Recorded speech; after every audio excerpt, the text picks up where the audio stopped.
Hello guys, हमारे YouTube channel पर आपका स्वागत है।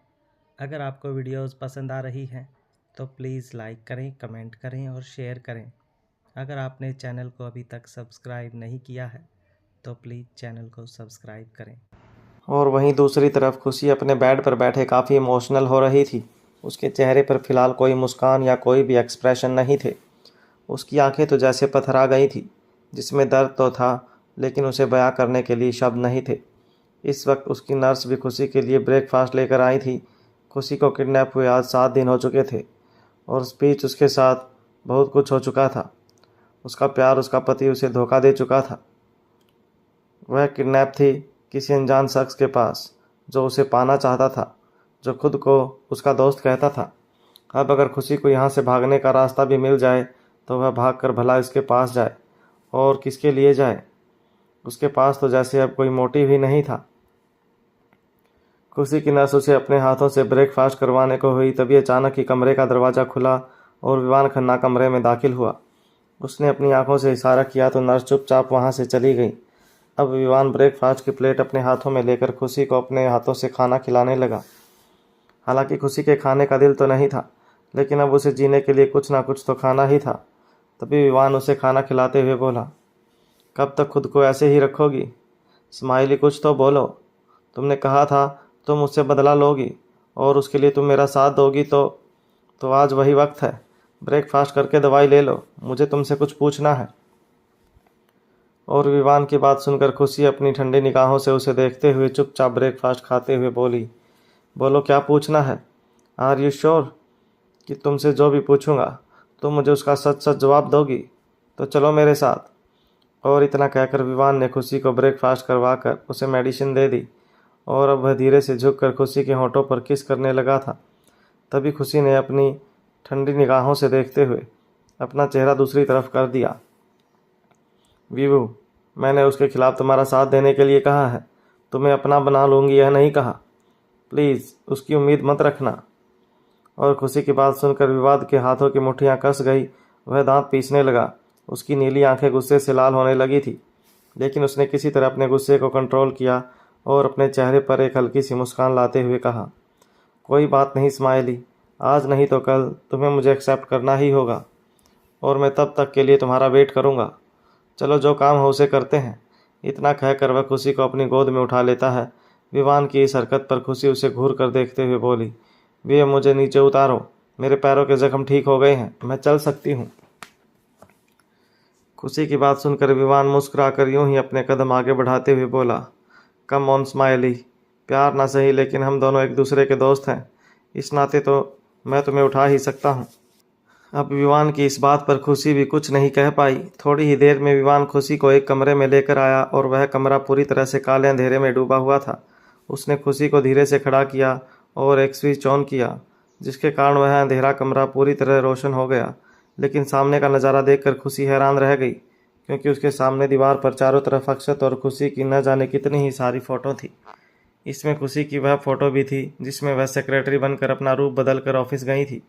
खुशी ने ध्यान दिया, इस फोटो के ऊपर एक डेट मेंशन की गई थी और इस डेट को देखकर खुशी इसलिए हैरान थी क्योंकि वह वही डेट थी जिस दिन खुशी ने पहली बार अपना गेटअप चेंज किया था और उसे अक्षत भी कुछ पल के लिए पहचान नहीं पाया था। खुशी सेक्रेटरी बनकर गई थी, इस बारे में अक्षत के अलावा कोई नहीं जानता था, यहाँ तक कि राजीव भी नहीं। तो विवान को इस बारे में कैसे पता? खुशी अभी इस फोटो को अच्छी तरह देख ही रही थी, तभी उसने नोट किया यहाँ अक्षत के काफ़ी अजीब फ़ोटो थे। यहाँ तक कि अक्षत की कुछ इस कंडीशन की फ़ोटो थी जो किसी के लिए भी शर्मनाक थी। वह पूरी तरह न्यूड था। इन फ़ोटोज़ को देखकर खुशी हैरान थी। अब उसे शर्म भी आ रही थी। उसने अपना शर्म से चेहरा दूसरी तरफ कर लिया, क्योंकि पति को अकेले इस कंडीशन में देखना अलग बात है, लेकिन किसी पराये मर्द के सामने देखना कुछ अजीब है। अब खुशी गुस्से से विवान की तरफ देखकर चिल्लाते हुए बोली, विवान यह क्या देख रही हो तुम? मुझे तुम्हारा दिमाग तो ठीक है? मैं कहती हूँ मुझे यहाँ नहीं रहना, मैं जा रही हूँ। इतना कहकर खुशी वहाँ से जाने लगी। तभी विवान ने खुशी का हाथ पकड़ लिया। खुशी विवान की इस हरकत पर हैरान रह गई। तभी विवान ने मुस्कुराते हुए कहा, रिलैक्स स्माइली, तुम इतना ओवर रिएक्ट क्यों कर रही हो?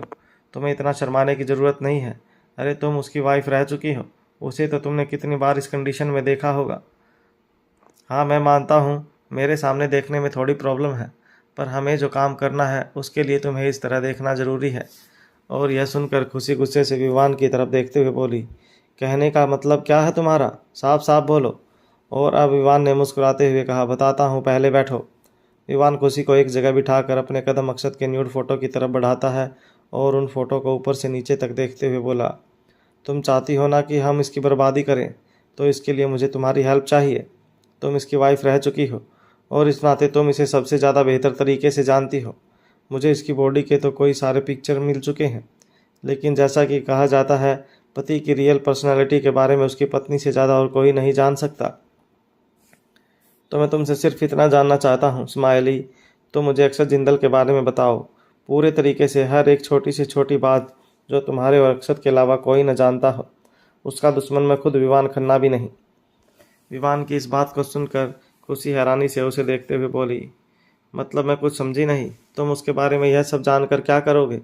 उन चीज़ों का उसकी बर्बादी से क्या मतलब? और यह सुनकर विवान मुस्कुराने लगा। वहीं दूसरी तरफ जिंदल फार्म हाउस। लावण्य अपने कमरे में बेड पर मुंह फुलाकर बैठी हुई थी और तभी अक्षत कमरे में दाखिल हुआ। उसने अपने सामने लावण्य को देखा और चेहरे पर प्यारी सी मुस्कान लाते हुए कहा, क्या बात है लाव, मैं सर्वेंट से सुना तुम खाना नहीं खा रही। क्या मुझसे नाराज़ हो या तुम्हारी पसंद का खाना नहीं बना? वैसे मैं तो तुम्हारा फेवरेट खाना ही बनवाया था।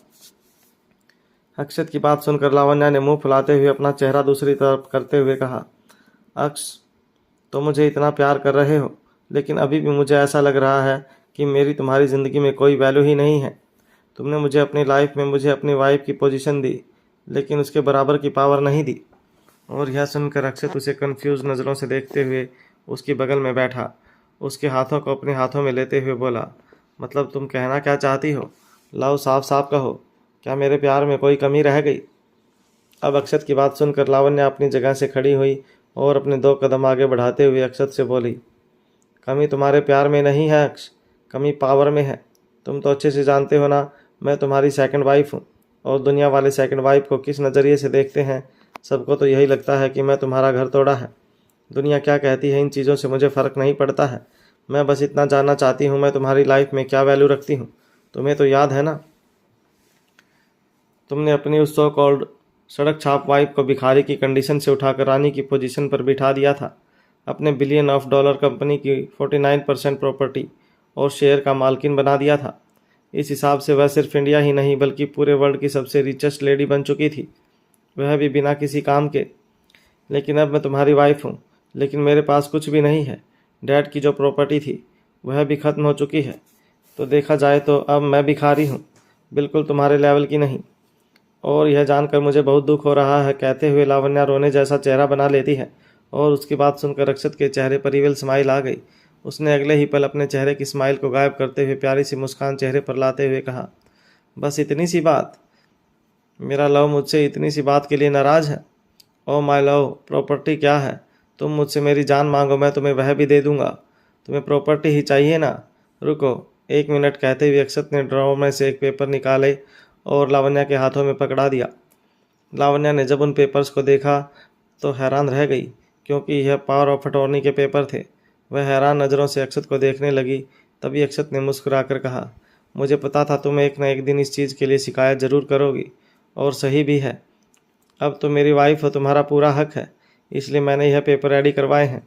और तुम्हारी खुशी के लिए मैं यह बता दूं कि मैं उस लड़की से अपनी प्रॉपर्टी छीन ली है। दरअसल मैं 49% शेयर होल्डर के जो डॉक्यूमेंट उसे दिए थे उनमें यह कंडीशन साफ थी कि अगर वह मेरी वाइफ रहेगी तभी उसे यह प्रॉपर्टी पर हक रहेगा, वरना यह प्रॉपर्टी उससे छीन ली जाएगी। और अब मैंने उससे यह प्रॉपर्टी छीन ली है और वह प्रॉपर्टी अब तुम्हारे नाम है। और सबसे बड़ी बात कि इसमें कोई कंडीशन भी नहीं है, यह पूरी की तरह पूरी तुम्हारी है। तो मेरे साथ रहो या ना रहो, क्योंकि आप मुझे प्रॉपर्टी नहीं बल्कि मेरी वाइफ चाहिए, मेरा प्यार चाहिए जो कि तुम हो। अब अक्षत की बात सुनकर लावण्या की आंखों से आंसू आने लगे। उसने जल्दी से वह पेपर बेड पर रखे और उछलकर अक्षत के गले लग गई। वह अक्षत के गालों पर किस करते हुए बोली, ओ अक्ष, तुम बहुत अच्छे हो, तुम सचमुच बहुत अच्छे हो। मुझे यह प्रॉपर्टी नहीं चाहिए अक्ष, मुझे तुम चाहिए, सिर्फ तुम। मैंने यह सब किया था कि मैं तुम्हारी लॉयल्टी अपने लिए जान सकूं कि तुम सचमुच मुझे चाहते हो या नहीं। और तुमने ऐसा करके मुझे यकीन दिला दिया कि तुम मुझे सचमुच चाहते हो। अक्ष अक्ष प्लीज़ मुझे ऐसे ही प्यार करते रहना। प्लीज़ मुझे कभी छोड़कर मत जाना। मैं तुमसे सच्चा प्यार करूँगी, बहुत प्यार करूँगी तुमसे। लावण्या की बात सुनकर अक्षत उसे धीरे से खुद से अलग करते हुए उसके चेहरे को अपने हाथों में थाम कर बोला, कम ऑन लव, मैं तुम्हें धोखा कैसे दे सकता हूँ। तुम जानती हो मेरा इस दुनिया में कोई नहीं है सिवाय मेरे प्यार के। मुझे एक सच्चा प्यार चाहिए जो मुझे मिल चुका है, और उसके लिए मैं कुछ भी कर सकता हूँ, किसी भी हद तक जा सकता हूँ, खुद को फना भी कर सकता हूँ। अक्षत की बात सुनकर लावण्या ने मुस्कुराते हुए कहा, अक्ष मैं तुम्हें कुछ बताना चाहती हूँ, पर मुझे बहुत डर लग रहा है।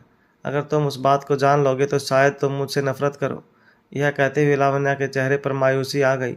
अब अक्षत ने मुस्कुराते हुए कहा, मैं तुमसे नफरत करूंगा ऐसा कभी नहीं हो सकता। मैंने तुम्हारे लिए अपने दिल में जो जगह बनाई है वह काफ़ी अलग है। इन शब्दों को कहते हुए अक्षत उसे अपनी नीली नज़रों से देख रहा था, लेकिन शायद उसकी आंखों में कुछ था जो समझना बहुत मुश्किल था। तभी लावण्या ने अक्षत की तरफ देखा और आसपास देखते हुए जल्दी से कमरे के कर्टन खींच दिए।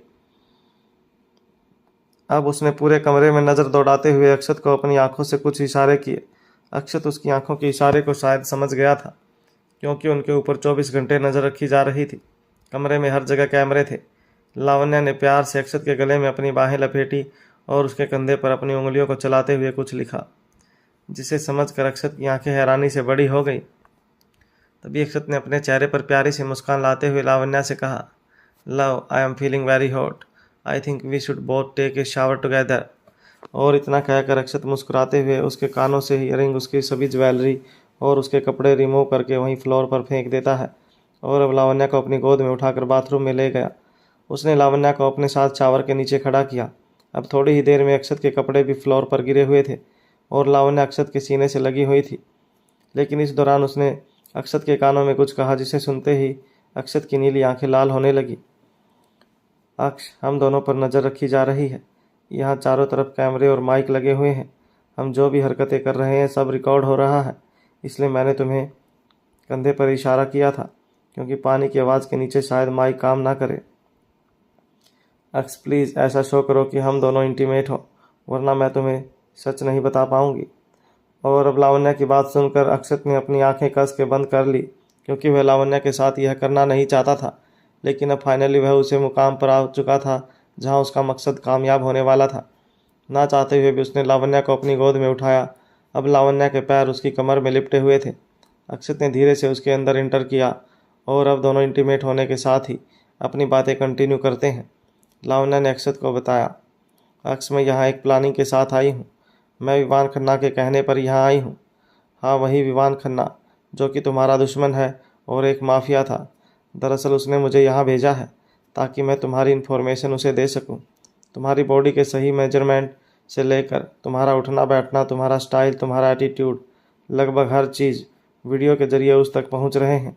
तुम्हारे बातें करने का स्टाइल, और सबसे बड़ी बात, उसने मुझे एक ख़ास चीज़ तुमसे लेने के लिए भेजी है, और वह है तुम्हारा खास ब्लैक डेविल किंग स्टैम्प। और यह सुनकर अक्षत हैरानी से लावण्या की तरफ देखने लगा और अब लावण्या ने उसे बताया, हाँ, यह वही डेविल किंग स्टैम्प है जिसके ज़रिए तुम इलीगल माफिया डीलिंग को कंट्रोल करते हो, और उसके बिना कोई भी डील नहीं हो सकती। माफिया गैंग में जो भी रूल्स बनते हैं और हटाए जाते हैं, उसके लिए यह स्टाम्प ज़रूरी है जो तुम्हारे पास है, क्योंकि तुम डेविल किंग हो। वह उस स्टाम्प को लेना चाहता है, लेकिन वह यह सब लेकर क्या करेगा, क्योंकि ब्लैक डेविल स्टाम्प के साथ मेरा होना भी तो ज़रूरी है, और उसके लिए उसने तुम्हें ही क्यों भेजा। अब अक्षत की बात सुनकर लावण्या ने बताया, क्योंकि उसका एक बहुत बड़ा प्लान है। वह तुम्हारी सभी फिजिकल एक्टिविटीज़ को जानने के बाद, उन्हें अच्छे से समझने के बाद तुम्हारा एक बॉडी डबल यहाँ भेजेगा, जो तुम्हारी जगह लेकर तुम्हारा बिजनेस एम्पायर, तुम्हारा ब्लैक डेविल पोस्ट सब छीन लेगा। और उसके पीछे सबसे बड़ा हथियार होगी तुम्हारी बीवी, क्योंकि फ़िलहाल वह ब्लैक डेविल क्वीन है। वह उसे आगे करके सभी माफिया को यह यकीन दिला देगा कि वह बॉडी डबल ही उसका असली किंग है, और फिर वह तुम्हें मार देगा। उसके बाद वह तुम्हारे बॉडी डबल के पीछे से उसे कंट्रोल करके खुद राज करेगा। बदले में उसे मिलेगी तुम्हारी बीवी, जिसे वह प्यार करता है। इनफैक्ट अभी वह उसी के पास है, और हम दोनों के बीच जो कुछ भी हो रहा है वह उन सभी चीज़ों को उसे दिखाकर तुम्हारे खिलाफ उसे भड़का चुका है। और तुम्हारे लिए शॉकिंग न्यूज़ यह है कि अब वह भी तुमसे नफरत करती है। इनफैक्ट अब वह उसका साथ देने के लिए तैयार है और कई सारे माफिया इस प्लान में विवान खन्ना के साथ भी हैं जो तुम्हें पसंद नहीं करते, क्योंकि तुम उन्हें अपनी मर्जी से बिजनेस नहीं करने दे रहे। तुम्हारे खिलाफ बहुत बड़ा प्लानिंग हो रहा है। लावण्या की बातों को सुनकर अक्षत हैरानी से उसे देखते हुए बोला, तो तुम यह सब मुझे क्यों बता रही हो? तुम्हें अपने बॉस का प्लान सक्सेसफुल करना चाहिए। मरने दो मुझे, तुम्हें क्या फ़र्क पड़ता है? और यह सुनकर लावण्या ने उसकी तरफ देखते हुए उसे किस करते हुए कहा, नहीं, मैं तुम्हें कुछ नहीं होने दूंगी, क्योंकि मैं तुमसे प्यार करती हूँ और मैं यह भी जानती हूँ कि अगर मैं विवान खन्ना का साथ दिया तो वह मुझसे स्टाम्प लेने के बाद और मुझे वह सीक्रेट पासवर्ड लेने के बाद मुझे मार देगा, क्योंकि फिर मैं उसके किसी काम की नहीं रह जाऊंगी और मैं ऐसा नहीं चाहती। मैं जीना चाहती हूँ तुम्हारे साथ। पासवर्ड? कैसा पासवर्ड? कहते हुए अक्षत उसे हैरानी से देखने लगा। मैं बताती हूँ, मेरे पास एक ख़ास चीज़ है जो तुम्हें पूरी दुनिया का राज बता सकता है।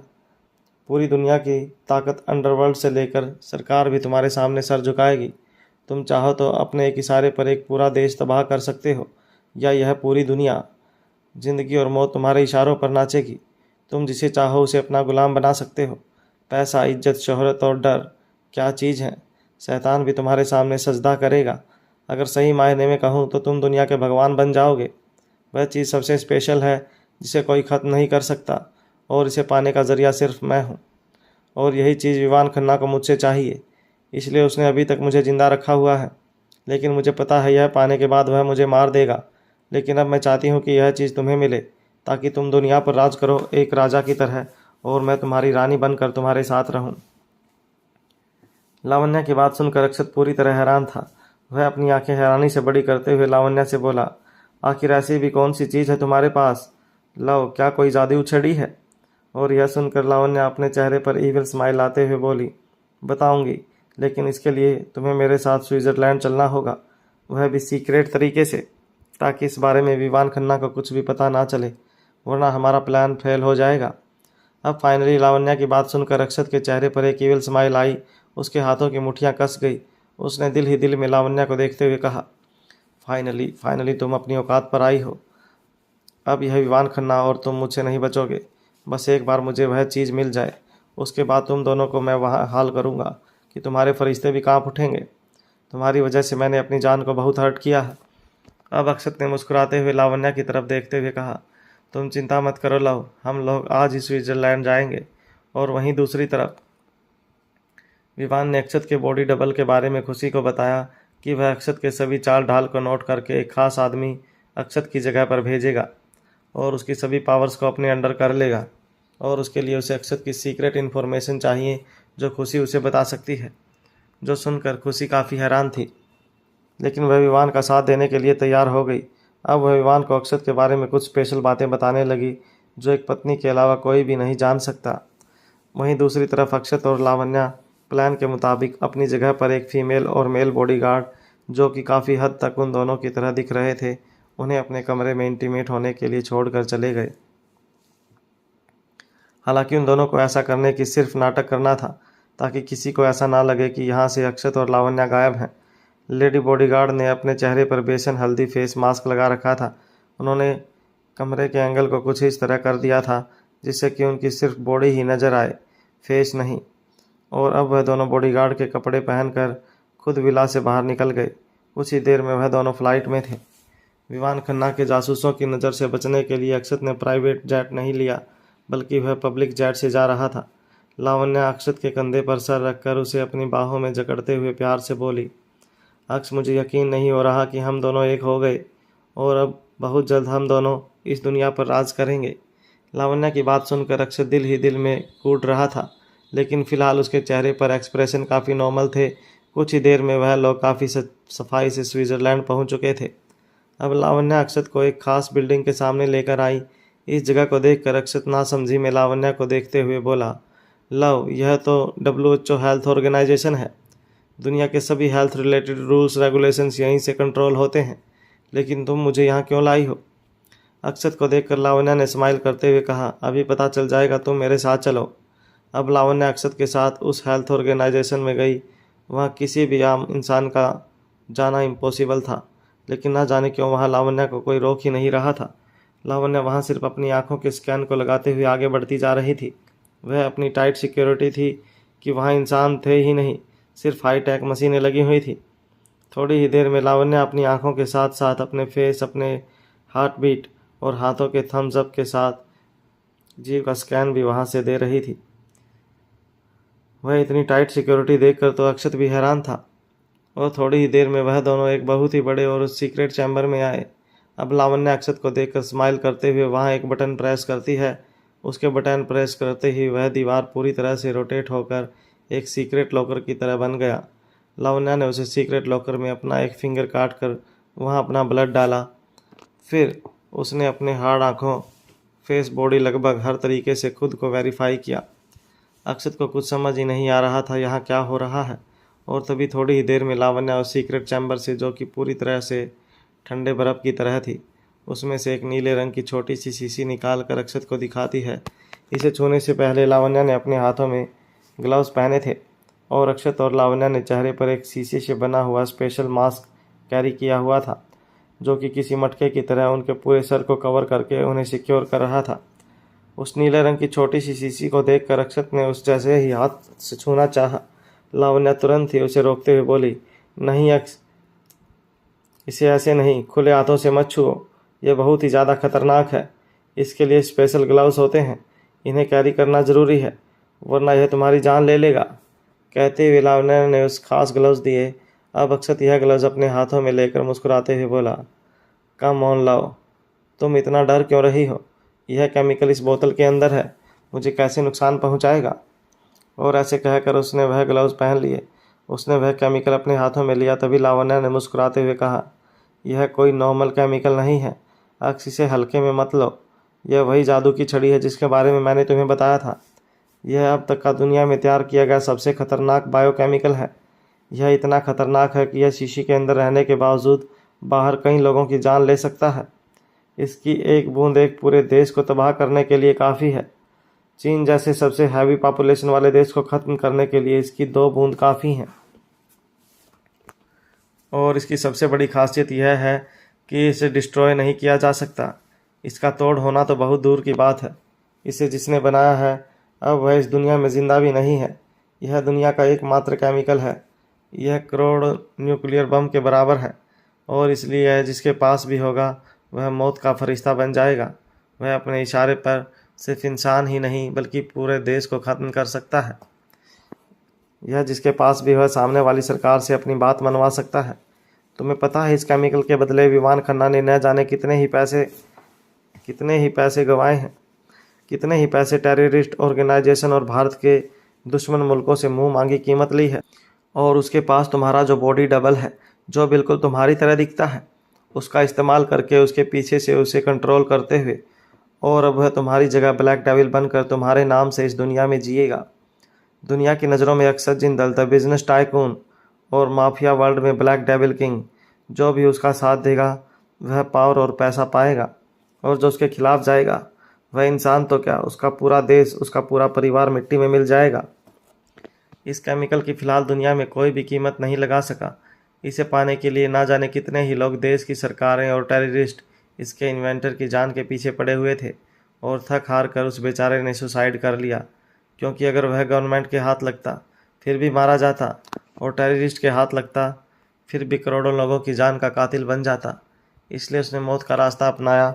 और अब यह केमिकल दुनिया का इकलौता केमिकल है जो ना तो कभी ख़त्म हो सकता है। इनफैक्ट इसके ज़रिए जो भी देश पर हमला होगा वह देश आने वाले हज़ारों साल तक दोबारा खड़ा नहीं हो पाएगा, क्योंकि वहाँ की ज़मीन बंजर हो जाएगी, पानी जहरीला हो जाएगा, हवा भी जहरीली हो जाएगी, पक्षी तक ज़िंदा नहीं बचेंगे। ज़िंदगी तो दूर, वहाँ मौत भी सांस नहीं ले पाएगी। तुमने हिरोशिमा और नागासाकी अटैक के बारे में सुना है ना, द न्यूक्लियर अटैक, जिसके कारण अभी तक वहाँ के लोग अपंग और बीमार पैदा होते हैं। यह उस अटैक से 8 लाख गुना खतरनाक है।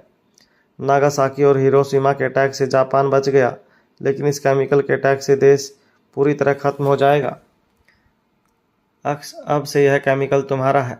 इसके ज़रिए अब तुम ज़िंदगी और मौत पर राज करना, सभी सरकार और दुनिया को अपने सामने झुका देना। मैं तुम्हारे साथ हूँ। अब तुम सचमुच ब्लैक डेविल बन जाओगे, दुनिया के सबसे खतरनाक शैतान, और मैं तुम्हारी रानी द डेविल क्वीन।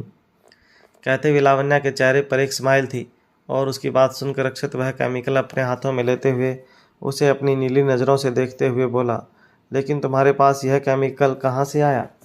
यह सुनकर लावण्य अपने चेहरे पर इविल स्माइल लाते हुए बोली, इसका इन्वेंटर मेरे प्यार में पूरी तरह पागल हो गया था और मैंने उसके प्यार को हथियार बनाकर उससे यह केमिकल अपनी आंखों से देखने की जिद की और वह बेवकूफ़ मेरी बात मानकर मुझे यहाँ ले आया। और बस फिर क्या था, मैंने यह केमिकल हथिया लिया और वह गवर्नमेंट के डर से सुसाइड करने चला गया। मैंने उसे रोकने की कोशिश की क्योंकि वह मेरे बहुत काम आ सकता था आगे इस केमिकल को बनाने में, लेकिन बेवकूफ़ सुसाइड कर बैठा। लेकिन उसके जाने से मुझे क्या फ़र्क नहीं पड़ा क्योंकि केमिकल तो मेरे हाथ लग चुका था। अब केमिकल अपने हाथ में आते ही अक्षत के चेहरे पर इविल स्माइल थी और अचानक ही वह गुस्से से ज़ोर से दहाड़ा, लावण्या। जिसे सुनते ही लावण्या की आंखें हैरानी से बड़ी हो गई। उसके माथे से पसीना बहने लगा। गार्ड्स कैच हिम, कहते हुए अक्षत जोर से दहाड़ा और अक्षत की कमान सुनते ही वहाँ न जाने कितने ही ब्लैक कपड़ों में अक्षत के बहुत सारे कमांडो आ चुके थे और लावण्या को उन्होंने चारों तरफ से घेर लिया था। उन सभी के चेहरे पर स्पेशल मास्क थे ताकि वह लोग इस केमिकल की रेडिएशन से इफेक्ट ना हो, और ऐसा होते ही लावण्या समझ चुकी थी कि उसके साथ धोखा हुआ है। अब वह गुस्से से अक्षत पर चिल्लाते हुए उसके करीब जाने की कोशिश करती है, लेकिन तभी अक्षत के बॉडीगार्ड उस अक्षत से दूर कर देते हैं।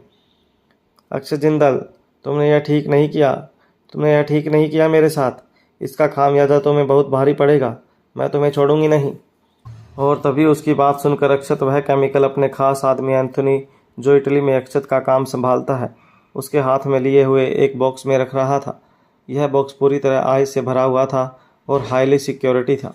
इस केमिकल को सेव करने के बाद अक्षत अपने हाथों से ग्लव्स निकालते हुए अपने चेहरे पर कोल्ड और बनाए हुए लावण्या के सामने गया और उसे अपनी नीली नज़रों से घूरते हुए अचानक ही एक ज़ोरदार थप्पड़ खींचकर लावण्या के चेहरे पर मारा। लावण्या अक्षत के इस थप्पड़ को संभाल नहीं पाई और अचानक ही फ्लोर पर गिर गई। उसके चेहरे पर अक्षत की 5 उंगलियां छप गई। नाक और होठों के किनारे से खून बहने लगा और उसका सर लगभग चकराने लगा था। और इससे पहले कि वह खुद को संभाल पाती, अक्षत गुस्से से दहाड़ते हुए और चिल्लाते हुए बोला, चुप कर बिच, तू मुझे नहीं छोड़ेगी। तेरे छोड़ने का तो सवाल ही पैदा नहीं होता। अब तेरे साथ जो होने वाला है उसके लिए मैं तुझे नहीं छोड़ूंगा। जी तो चाहता है कि अभी और इसी वक्त तुझे इतनी दर्दनाक मौत दूं कि तेरे फरिश्ते भी कांप जाएं, और मैं वह करूंगा भी, लेकिन इतनी आसानी से नहीं। तू जितनी मेरी गुनहगार है उससे कई ज़्यादा गुनहगार तो मेरी जान की है, और अब तुझे सज़ा भी मेरी जान देगी। तुझे अपने कर्मों का हिसाब देना होगा, वह भी बहुत बेदर्द तरीके से। आज तक मैं किसी औरत पर हाथ नहीं उठाया, लेकिन आज दिल कर रहा है कि तेरा गला अपने हाथों से दबा दूं, लेकिन मैं ऐसा नहीं करूंगा क्योंकि मैं अब तुझे छूना भी नहीं चाहता। तुझे क्या लगता है तू मेरे बिस्तर पर आती थी और ऐसा करने के बाद मैं तुझे अपना लूँगा? बेवकूफ़ लड़की। अक्षत जिंदल सिर्फ अपनी जान का है। तुझ जैसे कचरे को तो मैं छूना तो दूर की बात है, तुझ पर थूकना भी पसंद ना करूं, लेकिन मुझे यह करना पड़ा ना चाहते हुए भी। तुझे अपने आप को सौंपना पड़ा, सेक्रीफाइस करना पड़ा खुद को। तेरा छूना हर पल मुझे तेज़ाब की तरह लगता था, लेकिन फिर भी मुझे हर पल यह तेज़ाब अपने शरीर पर मलना पड़ा, अपनी जान को धोखा देना पड़ा, क्योंकि इस बार दांव पर मेरा प्यार और ज़िंदगी नहीं बल्कि कई ज़िंदगियां लगी हुई थी। मेरा देश, यह दुनिया, इंसानियत, हर चीज़ दांव पर थी, और इसलिए मुझे यह जहर का यह घूंट भी पीना पड़ा। तुम्हें क्या लगता है तुम जैसी घटिया लड़की अक्षत जिंदल को अपने हुस्न के जाल में फंसाकर उसकी जान उससे दूर कर सकती हो, या मुझे इतना मजबूर कर सकती हो कि मैं तुम्हारे सामने घुटने टेक दूं? बेवकूफ़ लड़की। ब्लैक डेविल ऐसे ही नाम नहीं है मेरा। तुम जैसे घटिया लोगों की चाल को तो मैं बहुत अच्छे से समझ गया था, लेकिन मुझे खामोश रहना पड़ा क्योंकि मुझे इंसानियत बचानी थी, लोगों की ज़िंदगी बचानी थी।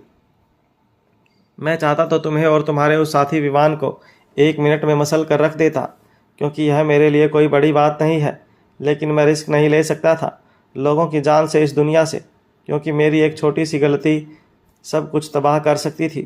तुम बेवकूफ़ लोग अपने फ़ायदे के लिए सब कुछ खत्म कर सकते हो। तुम लोगों को कोई फ़र्क नहीं पड़ता किसी के दुख, दर्द और तकलीफ़ से। तुम लोगों के पास यह केमिकल यमराज के हंटर के बराबर था, जो कभी भी किसी पर भी चल सकता था, और इसलिए मुझे इंसानियत और शैतानों की इस लड़ाई में आना पड़ा, क्योंकि भले ही मैं एक शैतान हूँ, लेकिन मेरे अंदर भी इंसानियत है। खैर, तुझे तो मैं बाद में देखता हूँ, पहले मैं तेरे उस साथी को देखता हूँ जो न जाने कब से मेरी जान पर अपनी नज़र गड़ाए बैठा है। लेकिन वह बेवकूफ़ भी यह भूल गया कि अक्षत जिंदल की जान को उससे कोई दूर नहीं कर सकता। उसे लगता है वह मेरी सबसे बड़ी कमजोरी है, पर वह बेवकूफ़ यह नहीं जानता कि मेरी जान ही मेरी सबसे बड़ी ताकत है। अब मुझे सबसे पहले अपनी जान को सुरक्षित करना है, उसके बाद तुम दोनों की मौत एक साथ होगी, वह भी बहुत दर्दनाक तरीके से। कहते हुए अक्षत वहां से जाने लगा। तभी लावण्या रोते हुए अक्षत की तरफ देख कर गिड़गिड़ाते हुए बोली, अक्ष अक्ष तुम ऐसा नहीं करोगे, अक्ष तुम ऐसा नहीं कर सकते, मेरे साथ यह धोखा है, मैं तुम्हें बहुत प्यार करती हूँ, प्लीज़ अक्ष मेरे साथ ऐसा मत करो। और यह सुनकर अक्षत गुस्से से उसकी तरफ देख कर दहाड़ते हुए बोला, शट अप, धोखे की बात तो तुम ना ही करो तो बेहतर होगा। तुम जैसा इंसान जो अपने देश को धोखा दे सकता है, अपनी आत्मा को धोखा दे सकता है, अपने मतलब के लिए अपने बाप को मार सकता है और प्यार में एक साइंटिस्ट को धोखा देकर उसे सुसाइड करने पर मजबूर कर सकता है, वह इंसान मुझसे प्यार में धोखे की बात कर रहा है। यह बात तुम्हारे मुंह से शोभा नहीं देती लावण्या मल्होत्रा, इसलिए अपनी जुबान अब बंद रखो। अब अक्षत गुस्से से अपने बॉडीगार्ड की तरफ देखते हुए बोला, उठाओ इसे और ले चलो, इसका हिसाब तो बाद में होगा, लेकिन पहले मुझे मेरी जान चाहिए, पता नहीं वह कैसी होगी। जान, कहते हुए अक्षत ने अपने हाथ हवा में उठाए और ज़ोर ज़ोर से दहाड़ना शुरू कर दिया। इस वक्त उसकी आवाज़ में एक दर्द, एक हुंकार नजर आ रही थी, बिल्कुल एक शेर की तरह। वही अक्षत का खौफनाक चेहरा देखकर आसपास सभी बॉडीगार्ड डर के मारे थर थर कांपने लगे। उन्होंने तुरंत ही लावण्या को घसीटते हुए वहां से ले जाना शुरू कर दिया। अब अक्षत तेज कदमों के साथ एंथोनी को अपने साथ लिए उस ऑर्गेनाइजेशन से बाहर निकला।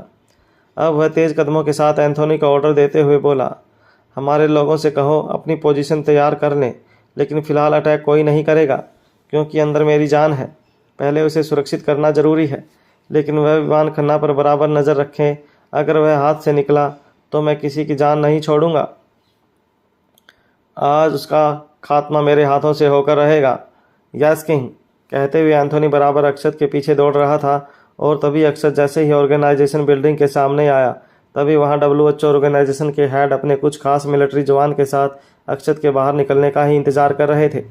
दरअसल उन लोगों को इस ऑर्गेनाइजेशन में अनऑथोराइज एंट्री की खबर मिल चुकी थी और अक्षत के आते ही सभी कमांडो फोर्स अपनी पोजीशन बनाकर रेडी हो गए थे।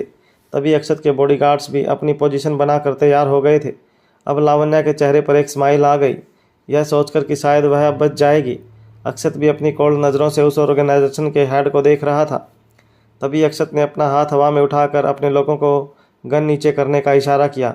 उसका इशारे पर तुरंत ही सभी बॉडीगार्ड्स अपना गन नीचे कर चुके थे। अब अक्षत धीरे धीरे ऑर्गेनाइजेशन हेड के सामने आया तो ऑर्गेनाइजेशन हेड भी अपने चेहरे पर एक तिरछी मुस्कान लेकर अचानक ही अक्षत के सामने अपना हाथ बढ़ा देते हैं। अक्षत भी जल्दी से उनके साथ हैंड शेक करता है। यह देखकर लावण्या हैरान थी। तभी ऑर्गेनाइजेशन हेड मुस्कुराते हुए बोले, मुबारक हो मिस्टर जिंदल, आखिरकार आपने कर ही दिखाया। अब मिस्टर जिंदल बोलूं या माफिया किंग ब्लैक डेविल, चाहे जो भी हो, पर आपने दुनिया को बचा ही लिया और यह केमिकल यहाँ से निकलवा लिया। अब ऑर्गेनाइजेशन हेड की बात सुनकर अक्षत ने उन्हें अपनी नीली नज़रों से देखते हुए कहा, दुनिया में ऐसा कोई काम नहीं जो अक्षत जिंदल ना कर पाए, केमिकल हमें मिल चुका है। इतना कहकर अक्षत ने एंथोनी की तरफ देखा तो एंथोनी ने वह बॉक्स अक्षत को पकड़ाया। अब अक्षत यह बॉक्स ऑर्गेनाइजेशन हेड को दे रहा था, तभी उन्होंने इसे लेने से इनकार करते हुए कहा, नहीं मिस्टर जिंदल, हमें इसकी ज़रूरत नहीं है, प्लीज़ इसे आप अपने पास ही रखिए।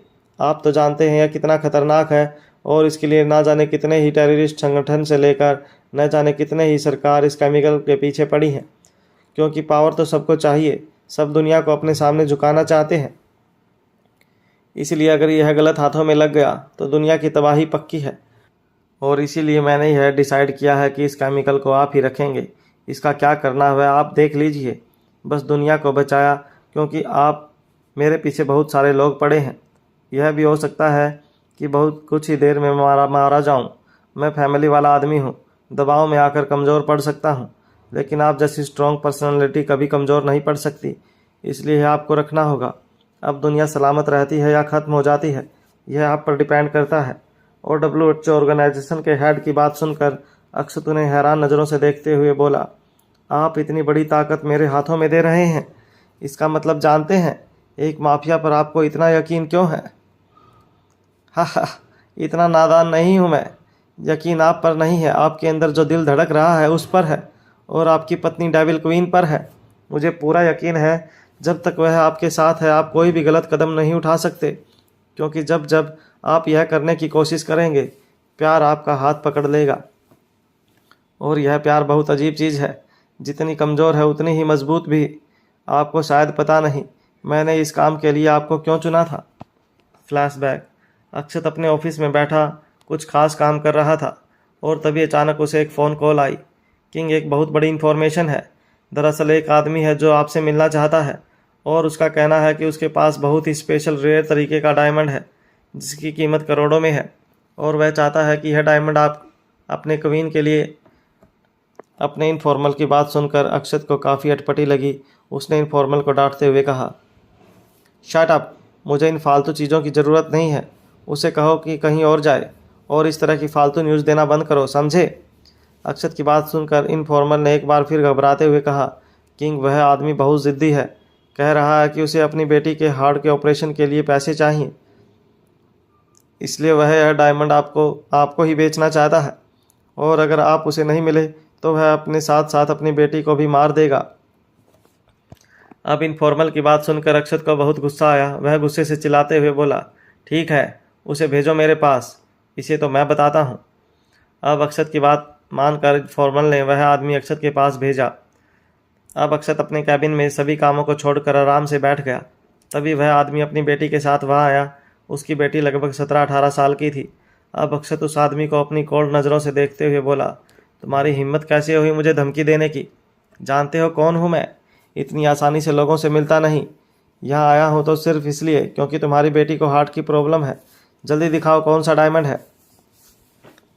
और अब अक्षत की गुस्से भरी आवाज़ को सुनकर वह आदमी थोड़ा घबराते हुए अपनी बेटी को सामने करके बोला, मेरे पास यह डायमंड है जिसकी रखवाली आपने की थी। मैं जानता हूँ आपको कुछ भी याद नहीं। मैं आपको कुछ बताना चाहता हूँ। प्लीज़ क्या हम लोग अकेले में कुछ बात कर सकते हैं? प्लीज़ मुझे मौका दीजिए क्योंकि मेरी जान को खतरा है। और अब उस आदमी की बात सुनकर अक्षत ने वहाँ खड़े सभी लोगों को वहाँ से भेज दिया। अब उस आदमी ने अपना हुलिया ठीक किया। दरअसल वह अभी तक एक बूढ़े क्रिश्चियन लुक में अक्षत के सामने खड़ा था, जो कि बड़ी मुश्किल से अपने पैरों पर खड़ा हो पा रहा था। उसकी कमर झुकी हुई थी, लेकिन सबके जाते ही वह सीधा खड़ा हुआ और अक्षत की तरफ देखते हुए बोला, किंग, मेरा नाम पीटर पार्क है।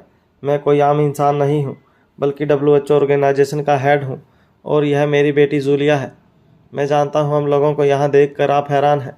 दरअसल आपको तो याद होगा, आज से कुछ महीने पहले आप एक लड़की जो कि किडनैप हो चुकी थी, जिसे आप अपनी क्वीन कह रहे थे, जो कि अब आपकी वाइफ है, वह किडनैप हुई थी और उन्हें कुछ माफियाओं द्वारा किडनैप करके रशिया ह्यूमन ट्रैफिकिंग के लिए लेकर आया गया था। और बदकिस्मती से उस वक्त मेरी इस बेटी को भी किडनैप किया गया था। उस दिन सिर्फ आपकी क्वीन ही नहीं, बल्कि ना जाने कितनी ही लड़कियों की इज्जत और ज़िंदगी दांव पर लगी हुई थी। आपने अपनी पावर से अपनी क्वीन को तो सेव कर लिया, लेकिन बाकी लड़कियों पर खतरा अभी भी मंडरा रहा था। लेकिन न जाने कैसे आपने क्वीन के साथ साथ सभी लड़कियों को भी आज़ाद करवा दिया और मेरी बेटी वापस सुरक्षित मेरे पास मेरे घर आ गई। सच तो यह था कि अगर आपने उस दिन मेरी बेटी की हेल्प नहीं की होती तो मैं अपनी बेटी की लाश भी कभी नहीं देख पाता, इतना पावरफुल होने के बावजूद। और तब मेरी बेटी ने हमें बताया कि उसका किडनैप हुआ था और उसे ब्लैक डेविल किंग ने छुड़वाया है, वह भी सिर्फ इसलिए क्योंकि आपकी क्वीन ने यह इच्छा जाहिर की थी। पर आपने सिर्फ अपने प्यार की विश को पूरी करने के लिए एक बहुत ही बड़ी अमाउंट चुकाई थी, क्योंकि वह बहुत ही सॉफ्ट हार्टेड है। और तब से मैं आपसे मिलकर आपको शुक्रिया अदा करना चाहता था, पर मौका ही नहीं मिला। लेकिन अभी कुछ दिन पहले मुझे एक बहुत बड़ी इन्फॉर्मेशन मिली है कि दुनिया खतरे में है, और इसी सिलसिले में मुझे आपसे मिलने आना पड़ा, क्योंकि अब इंसानियत को आप ही बचा सकते हैं। अब मिस्टर पीटर पार्क की बात सुनकर अक्षत उन्हें हैरानी से देखते हुए बोला, इंसानियत और दुनिया खतरे में है? मतलब मैं कुछ समझा नहीं। आप कहना क्या चाहते हैं, और मैं उन्हें कैसे बचा सकता हूँ? अब यह सुनकर पीटर पार्क ने एक ठंडी सांस लेते हुए कहा, मैं सब बताता हूँ, ध्यान से सुनिएगा। अब पीटर पार्क ने अपना लैपटॉप निकाल कर अक्षत को किसी की फ़ोटो दिखाते हुए कहा, आप इस लड़की को तो जानते हैं ना? अब अक्षत लैपटॉप की तरफ देखते हुए उस फोटो को पहचान कर बोला, यह तो लावण्या मल्होत्रा है, famous business tycoon Dushyant Malhotra की बेटी। लेकिन इसका आपकी बातों से क्या कनेक्शन है किंग? दरअसल हमारे WHO ऑर्गेनाइजेशन में एक बहुत ही काबिल साइंटिस्ट था जिसका नाम टॉम स्मिथ था। वह काफ़ी लंबे समय से केमिकल पर रिसर्च कर रहा था, दरअसल उसे कैंसर का पक्का इलाज चाहिए था और इसी की खोज में उसने दिन रात एक कर रखा था। वह काफ़ी काबिल और समझदार साइंटिस्ट था, लेकिन एक दिन उस बेचारे की एक छोटी सी गलती के कारण उसने दुनिया का सबसे खतरनाक बायोकेमिकल बना दिया, जो एक ही सेकंड में न जाने कितने ही लोगों की जान ले सकता था। उसने इस बारे में मुझे बताया तो मैंने उसे इस केमिकल को डिस्ट्रॉय करने के लिए कहा, क्योंकि यह इंसानियत के लिए खतरा था। उसने मेरी बात मानकर केमिकल डिस्ट्रॉय करने की कोशिश की, लेकिन अफसोस कि यह केमिकल इतना पावरफुल था कि इसे डिस्ट्रॉय करना इम्पॉसिबल है। तो मैंने उसे काफ़ी सिक्योरिटी के साथ यह केमिकल छुपाने के लिए कहा, ताकि किसी गलत हाथों में ना लग जाए। उसके लिए हमने एक ख़ास तरीके का सीक्रेट लॉकर भी तैयार करवाया। सब कुछ ठीक चल रहा था, लेकिन एक दिन अचानक उसकी लाइफ में एक लड़की आई और टॉम स्मिथ को उससे प्यार हो गया। लेकिन बेचारा यह नहीं जानता था कि वह लड़की एक धोखेबाज है और किसी मकसद के साथ उसकी ज़िंदगी में आई थी। उसने टॉम को अपनी बातों में फंसाकर बातों ही बातों में वह केमिकल देखने की जिद कर ली। प्यार में अंधा टॉम उसे केमिकल दिखाने के लिए ले गया। उस वक्त मैं विदेश दौरे पर था, मुझे पता नहीं चला। और फिर उस लड़की ने बड़े ही चालाकी से टॉम स्मिथ से उस सीक्रेट लॉकर का पासवर्ड हैक कर लिया। और अब प्रॉब्लम यह थी कि यह लॉकर उस तरह से डिज़ाइन किया गया है कि उसका ओनर कोई एक ही बन सकता है। इस लॉकर को कोई नहीं तोड़ सकता, ना ही डिस्ट्रॉय कर सकता है। और अगर ज़बरदस्ती कोशिश की गई तो एक ज़ोरदार बम ब्लास्ट में यह लॉकर ब्लास्ट हो जाएगा। और अब जाकर टॉम को अकल आई। वह लड़कियों से धोखा देकर अपने साथ काम करने के लिए कहती है, लेकिन टॉम को गद्दारी मंजूर नहीं थी और अब वह तो बहुत बुरा फंसा था। टेररिस्ट ऑर्गेनाइजेशन उसे किडनैप करना चाहते थे ताकि उसे और भी बायोकेमिकल तैयार करवा सकें, और सरकार की नज़रों में वह गद्दार तो पहले ही बन गया था। इसलिए बेचारे ने सुसाइड कर लिया। लेकिन सुसाइड करने से पहले उसने मुझे इस लड़की की फ़ोटो और अपनी कहानी एक डायरी में लिखकर मेरे पास सेंड कर दी थी। और जब तक मुझे यह डायरी मिली बहुत देर हो चुकी थी। मुझे इतना तो पता था कि वह लड़की इतनी बेवकूफ़ नहीं होगी कि वह केमिकल तुरंत ही निकाल ले, क्योंकि फिर इसे सेव करना बहुत मुश्किल था।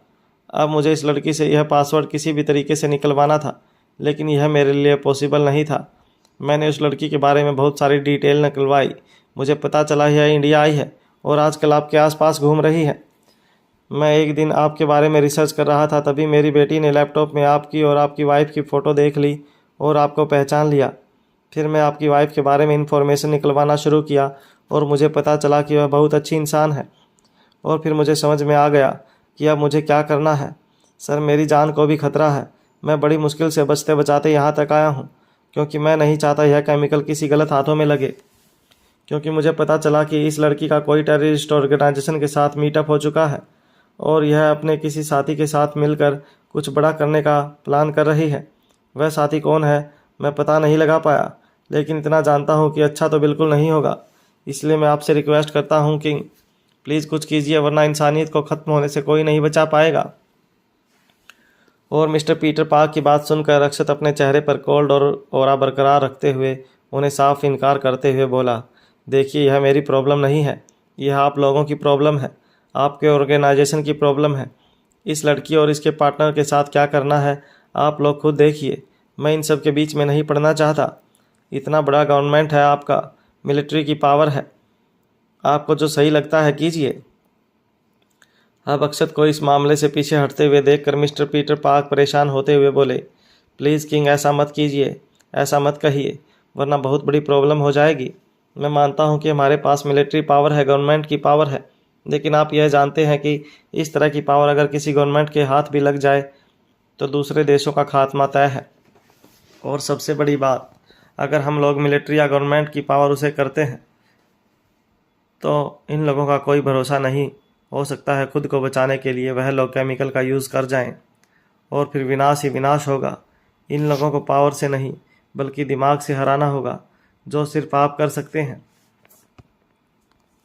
प्लीज़ किसी और के लिए ना सही, प्लीज़ इंसानियत के लिए कीजिए, क्योंकि मैं इंसानियत को बचाना चाहता हूँ। मुझे किसी भी गवर्नमेंट से कोई मतलब नहीं है। देखिए, मैं आपकी बात समझ रहा हूँ, लेकिन मैं आपसे कितनी बार कहूँ। और इससे पहले कि अक्षत आगे कुछ कह पाता, अचानक ही उसके कैबिन का दरवाज़ा खुला और सामने खड़े शख्स को देखकर अक्षत जिंदल चुप हो गया। Present time. अब मिस्टर पीटर पार्क अक्षत को वह सूटकेस वापस पकड़ाते हुए बोले, किंग, इसे दुश्मनों के हाथों से बचाने का काम आपने किया है। तो अब दुश्मनों से सुरक्षित रखने का काम भी आपको ही करना होगा। ध्यान रखिए, धरती पर इसे कोई खत्म नहीं कर सकता, यह खुद विनाश है। और अगर आप लोगों की भाषा में कहें तो विनाश को संभालना सिर्फ भगवान शिव का काम है। अब तक आपने दुनिया को बचाने के लिए जहर पिया है, अब इस जहर को संभालना भी आप ही का काम है। मुझे पूरा यकीन है आपसे बेहतर यह काम कोई नहीं कर सकता। और इतना कहकर मिस्टर पीटर पार्क वहाँ से जाने लगे। तभी अचानक ही उन्होंने अपने दिल में बहुत दर्द होने लगा। वह अपना सीना पकड़कर वहीं दर्द से छटपटाने लगे। इससे पहले कि अक्षत कुछ समझ पाता, उनके मुंह से सफ़ेद झाग निकला और वह वहीं तड़प कर मर गया। अब अक्षत यह देखकर हैरान रह गया। उसने एंथोनी की तरफ इशारा किया और एंथोनी उसके ऑर्डर को समझकर डॉक्टर की लाश वहाँ से लेकर चला गया। अब अक्षत के पास कोई और रास्ता नहीं था। वह उस केमिकल के सूटकेस को बड़ी ही हिफाजत के साथ अपने साथ लेकर आ गया। अब वह थोड़ी ही देर में फ्लाइट में बैठा था और अपने मोबाइल में खुशी की फ़ोटो देखते हुए बोला, मैं आ रहा हूँ जान। मैं जानता हूँ मैं तुम्हें बहुत तकलीफ़ दी है, लेकिन अब कोई तकलीफ़ नहीं। अब हमारे दुश्मनों को तकलीफ़ होगी। मैंने दुनिया को तो बचा लिया, अब बारी है मेरे प्यार की। और वहीं दूसरी तरफ इवान खन्ना लैपटॉप पर बैठे किसी से मेल पर बातें कर रहा था। लेकिन तभी अचानक ही उसे किसी की कॉल आई। उसने कॉल रिसीव की और अब उसकी आंखें हैरानी से बड़ी हो गई। वह अचानक ही गुस्से से ज़ोर ज़ोर से चिल्लाने लगा, अक्षत जिंदल, मैं तुझे जिंदा नहीं छोड़ूंगा। तुझे क्या लगता है तू जीत जाएगा? इतनी आसानी से नहीं। इस बार तू चाहे कुछ भी कर ले, मैं तुझे जीतने नहीं दूंगा। अब विवान खन्ना ने जल्दी से किसी को कॉल करते हुए कहा, अलर्ट हो जाओ, वह आ रहा है।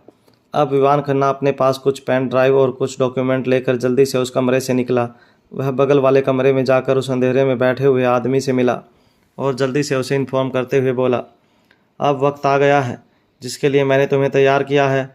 जल्दी चलो, हमारे पास टाइम बहुत कम है।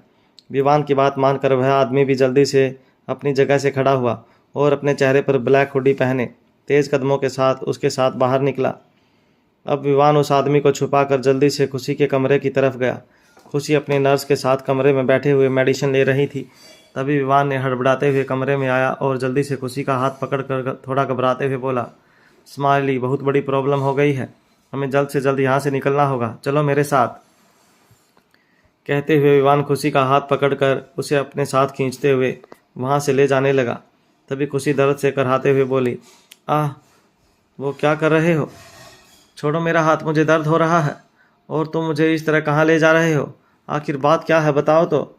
और यह सुनकर विवान खुशी को यूं ही अपने साथ खींच कर ले जाते हुए बोला, बहुत बड़ी प्रॉब्लम हो गई है स्माइली। तुम्हारा वह धोखेबाज पति अक्षर जिंदल, न जाने उसके दिमाग में अब कौन सा प्लान है। वह मुझे मारने के लिए यहाँ आ रहा है और वह एक बार फिर तुम्हें अपने साथ ले जाना चाहता है।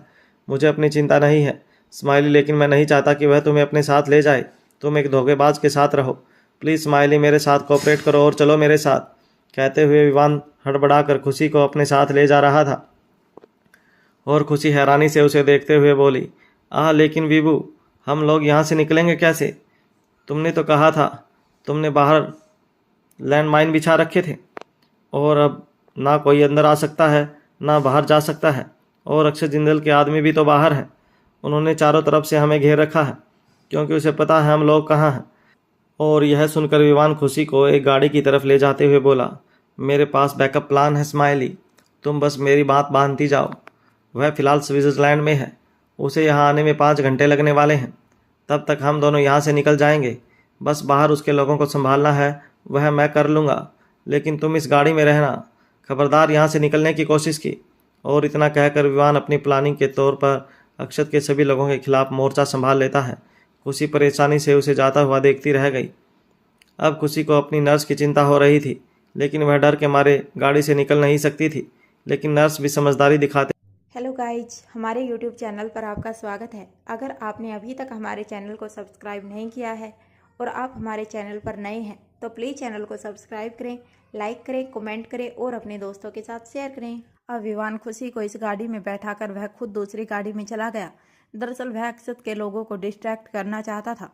अक्षत के वह सभी लोग जो कि उस बिल्डिंग को पहले ही चारों तरफ से घेर कर बैठे हुए थे। विवान उनके सामने से अपनी बुलेट प्रूफ गाड़ी लेकर इधर उधर भागने लगा और उसके साथ ही वह बड़ी ही चालाकी से कई सारे गन शॉट और बम ब्लास्ट कर रहा था। अक्षत के सभी लोग बड़ी ही समझदारी के साथ विवान का सामना कर रहे थे। उन लोगों के लिए यह सब संभालना अब तक मुश्किल नहीं था, लेकिन अचानक ही वह लोग हैरान रह गए। क्योंकि अचानक ही विवान जिस बिल्डिंग में छुपा हुआ था उस बिल्डिंग के साथ साथ आसपास के कई बिल्डिंग से अक्षत के लोगों के ऊपर हमला होना शुरू हो गया, जिसका अंदाजा शायद उन लोगों को नहीं था, क्योंकि उन्होंने सिर्फ विवान की बिल्डिंग को घेर कर रखा था और अब कंडीशन कुछ ऐसी थी कि अक्षत के लोग ही चारों तरफ से घिरे जा चुके थे। अब यहाँ फाइटिंग काफ़ी धुआंधार होने लगी। तभी अक्षत जो कि प्लेन में बैठा था उसे भी यह इन्फॉर्मेशन मिल गई। अब अक्षत ने टेंशन में आते हुए अपने हाथ में पहने हुए ब्लैक डेविल रिंग को घुमाना शुरू कर दिया और कुछ सोच रहा था, और तभी उसके चेहरे पर एक मुस्कान आई। उसने तुरंत ही किसी को कॉल की। राजीव, सिवाय, जावेद, बैकअप प्लान स्टार्ट करो। वह किसी भी कीमत पर वहाँ से बचकर नहीं जाना चाहिए, और हाँ, इस बात का ख्याल रखना मेरी जान को कुछ ना हो। यस किंग, आप चिंता मत कीजिए, हम कविन को कुछ नहीं होने देंगे और ना ही विवान खन्ना यहाँ से निकल पाएगा। अब बैकअप प्लान के हिसाब से राजीव, जावेद और सिवाय उस पूरे इलाके को काफ़ी सफाई से घेर लेते हैं। अचानक ही वहाँ कई हेलीकॉप्टर और मिलिट्री के गेटअप में अक्षत के कई बॉडीगार्ड जो कि ब्लैक डेविल कमांडो की ड्रेस को पहने हुए थे आ चुके थे। अचानक इतने सारे हेलीकॉप्टर को आसमान में देखकर विवान खन्ना से लेकर उसके सभी लोग हैरान रह गए। अब हवाई फायरिंग भी शुरू हो गई थी। अब विवान खन्ना और उसके लोग अक्षत के लोगों से पूरी तरह मुठभेड़ करने के लिए लग गए थे। और तभी खुशी अपनी गाड़ी से बाहर निकली। उसने अपनी नज़र इधर उधर की और बंदूक की गोलियों से बचते बचते वह जल्दी जल्दी वापस उसी कमरे में गई जहां वह नर्स थी। खुशी जल्दी से उस नर्स के पास गई और थोड़ा घबराते हुए बोली, निक्की, यह अच्छा मौका है, तुम्हें पता है ना क्या करना है? हाँ खुशी, मुझे पता है, लेकिन बाहर बहुत फायरिंग हो रही है, हम लोग कैसे बचेंगे? हमें करना ही होगा निक्की, हमारे पास दूसरा रास्ता नहीं है। जिस काम के लिए हम लोग यहाँ आए हैं वह हमें किसी भी कीमत पर पूरा करना होगा। तुम बस सभी सामान रेडी करो और चलो मेरे साथ। ठीक है चलो, कहते हुए निकिता अपने पास से कुछ जरूरी सामान लेती है और खुशी के साथ बचते बचाते वहाँ से निकली और एक बड़े से कमरे के सामने जहाँ एक बहुत ही बड़े मजबूत लोहे के दरवाजे लगे हुए थे। यह जगह किसी सेफ लेबोरेटरी की तरह लग रही थी, जिसके दरवाजे पर एक पासवर्ड बटन और सेंसर की कुछ डिवाइस लगी हुई थी। तभी निकिता ने खुशी के हाथों में लगे हुए बैंडेज को देखते हुए कहा, लेकिन खुशी, तेरे हाथों की जख्म अभी ठीक नहीं हुए हैं, तू यह सब कैसे करेगी? यह फिंगरप्रिंट सेंसर है, जरा सी भी गलती काम खराब कर सकती है। और यह सुनकर खुशी एक ठंडी सांस लेते हुए बोली, तू इसकी चिंता मत कर, मुझे पता है यह कैसे करना है, तू बस मुझे वह दे। अभी निकिता ने जल्दी से अपने बैग में से एक छोटा सा बक्सा निकाला और खुशी को दिया। तब तक खुशी ने जल्दी जल्दी अपने हाथों से बैंडेज खोल दिए। उसके हाथ अभी भी काफ़ी जख्मी थे, चमड़ी लगभग ऊपर आ रही थी। हालांकि काफ़ी हद तक पुराने जख्मी ठीक हो चुके थे, लेकिन फिर भी उसके जख्मों को केयर की ज़रूरत थी। लेकिन खुशी ने अपनी चोट को इग्नोर किया और वह छोटा सा बॉक्स लेकर उसमें से बड़ी ही सावधानी से एक टेप जैसी छोटी सी चीज़ निकाली और वह ट्रांसपेरेंट टेप वह बड़ी ही सावधानी से उसे फिंगरप्रिंट सेंसर के ऊपर लगाती है। निकिता घबरा रही थी, वह खुशी को आराम से और सावधानी से यह काम करने के लिए कह रही थी। खुशी, तुझे पक्का यकीन है इसे यह काम हो जाएगा? क्योंकि इसमें विवान खन्ना के फिंगरप्रिंट चाहिए और यह फिंगरप्रिंट तूने उसके यूज किए हुए ग्लाउज से उठाए हैं। हाँ निक्की, मुझे पूरा यकीन है, अक्षु ने मुझे इसके बारे में सिखाया है, तू चिंता मत कर, बस भगवान जी का नाम लो, हम लोग अच्छा काम कर रहे हैं। और इतना कहकर खुशी ने बड़ी ही सावधानी के साथ उस टेप सेंसर पर चिपकाकर पासवर्ड के बटन एक ड्राई वाइट पाउडर स्प्रेड किया। इसके बाद वह एक ब्रश लेकर उसे क्लीन करती है। बड़ी ही सावधानी के साथ उसे कुछ बटनों पर उंगली के निशान मिले। इसे देखने के बाद खुशी ने निकिता की तरफ देखते हुए कहा, यह है वह बटन जिन्हें मुझे प्रेस करना है, लेकिन कैसे? इसका पासवर्ड क्या हो सकता है? खुशी कुछ सोचकर विवान खन्ना की डेट ऑफ बर्थ उसमें प्रेस करती है, जो कि गलत था। इसके बाद उसने विवान खन्ना के घर में पैसों वाले लॉकर वाला पासवर्ड इसमें एंटर किया और यह भी गलत था। अब निकिता परेशान होते हुए बोली, खुशी संभाल कर, यह आखिरी टाइम है, वरना यह दरवाज़ा हमेशा के लिए लॉक हो जाएगा। अब निकिता की बात सुनकर खुशी काफ़ी परेशान हो रही थी। उसने अपनी आंखें बंद की और भगवान को याद करते हुए कहा, हे राम जी, प्लीज़ मुझे रास्ता दिखाइए, करोड़ों लोगों की ज़िंदगी का सवाल है। अब खुशी ने एक ठंडी सांस ली और न जाने क्या सोचकर उसने अपनी डेट ऑफ बर्थ उसमें प्रेस की और खुशकिस्मती से यह दरवाज़ा खुल गया। अब निकिता और खुशी हैरान रह गई, लेकिन फिर वह दोनों टाइम वेस्ट ना करते हुए जल्दी से उस कमरे के अंदर दाखिल हुए। वह दोनों उस कमरे में गए तो सामने का नज़ारा देखकर हैरान रह गए, क्योंकि वहाँ बहुत सारे मेल और फीमेल साइंटिस्टों को और भी न जाने कितने ही लोगों को किडनैप करके रखा गया था उन सभी को एक कमरे में बंद कर दिया गया था और वह सभी काफ़ी परेशान थे। उनमें से कई लोग रो भी रहे थे। खुशी और निकिता को देखकर वह लोग हैरान थे।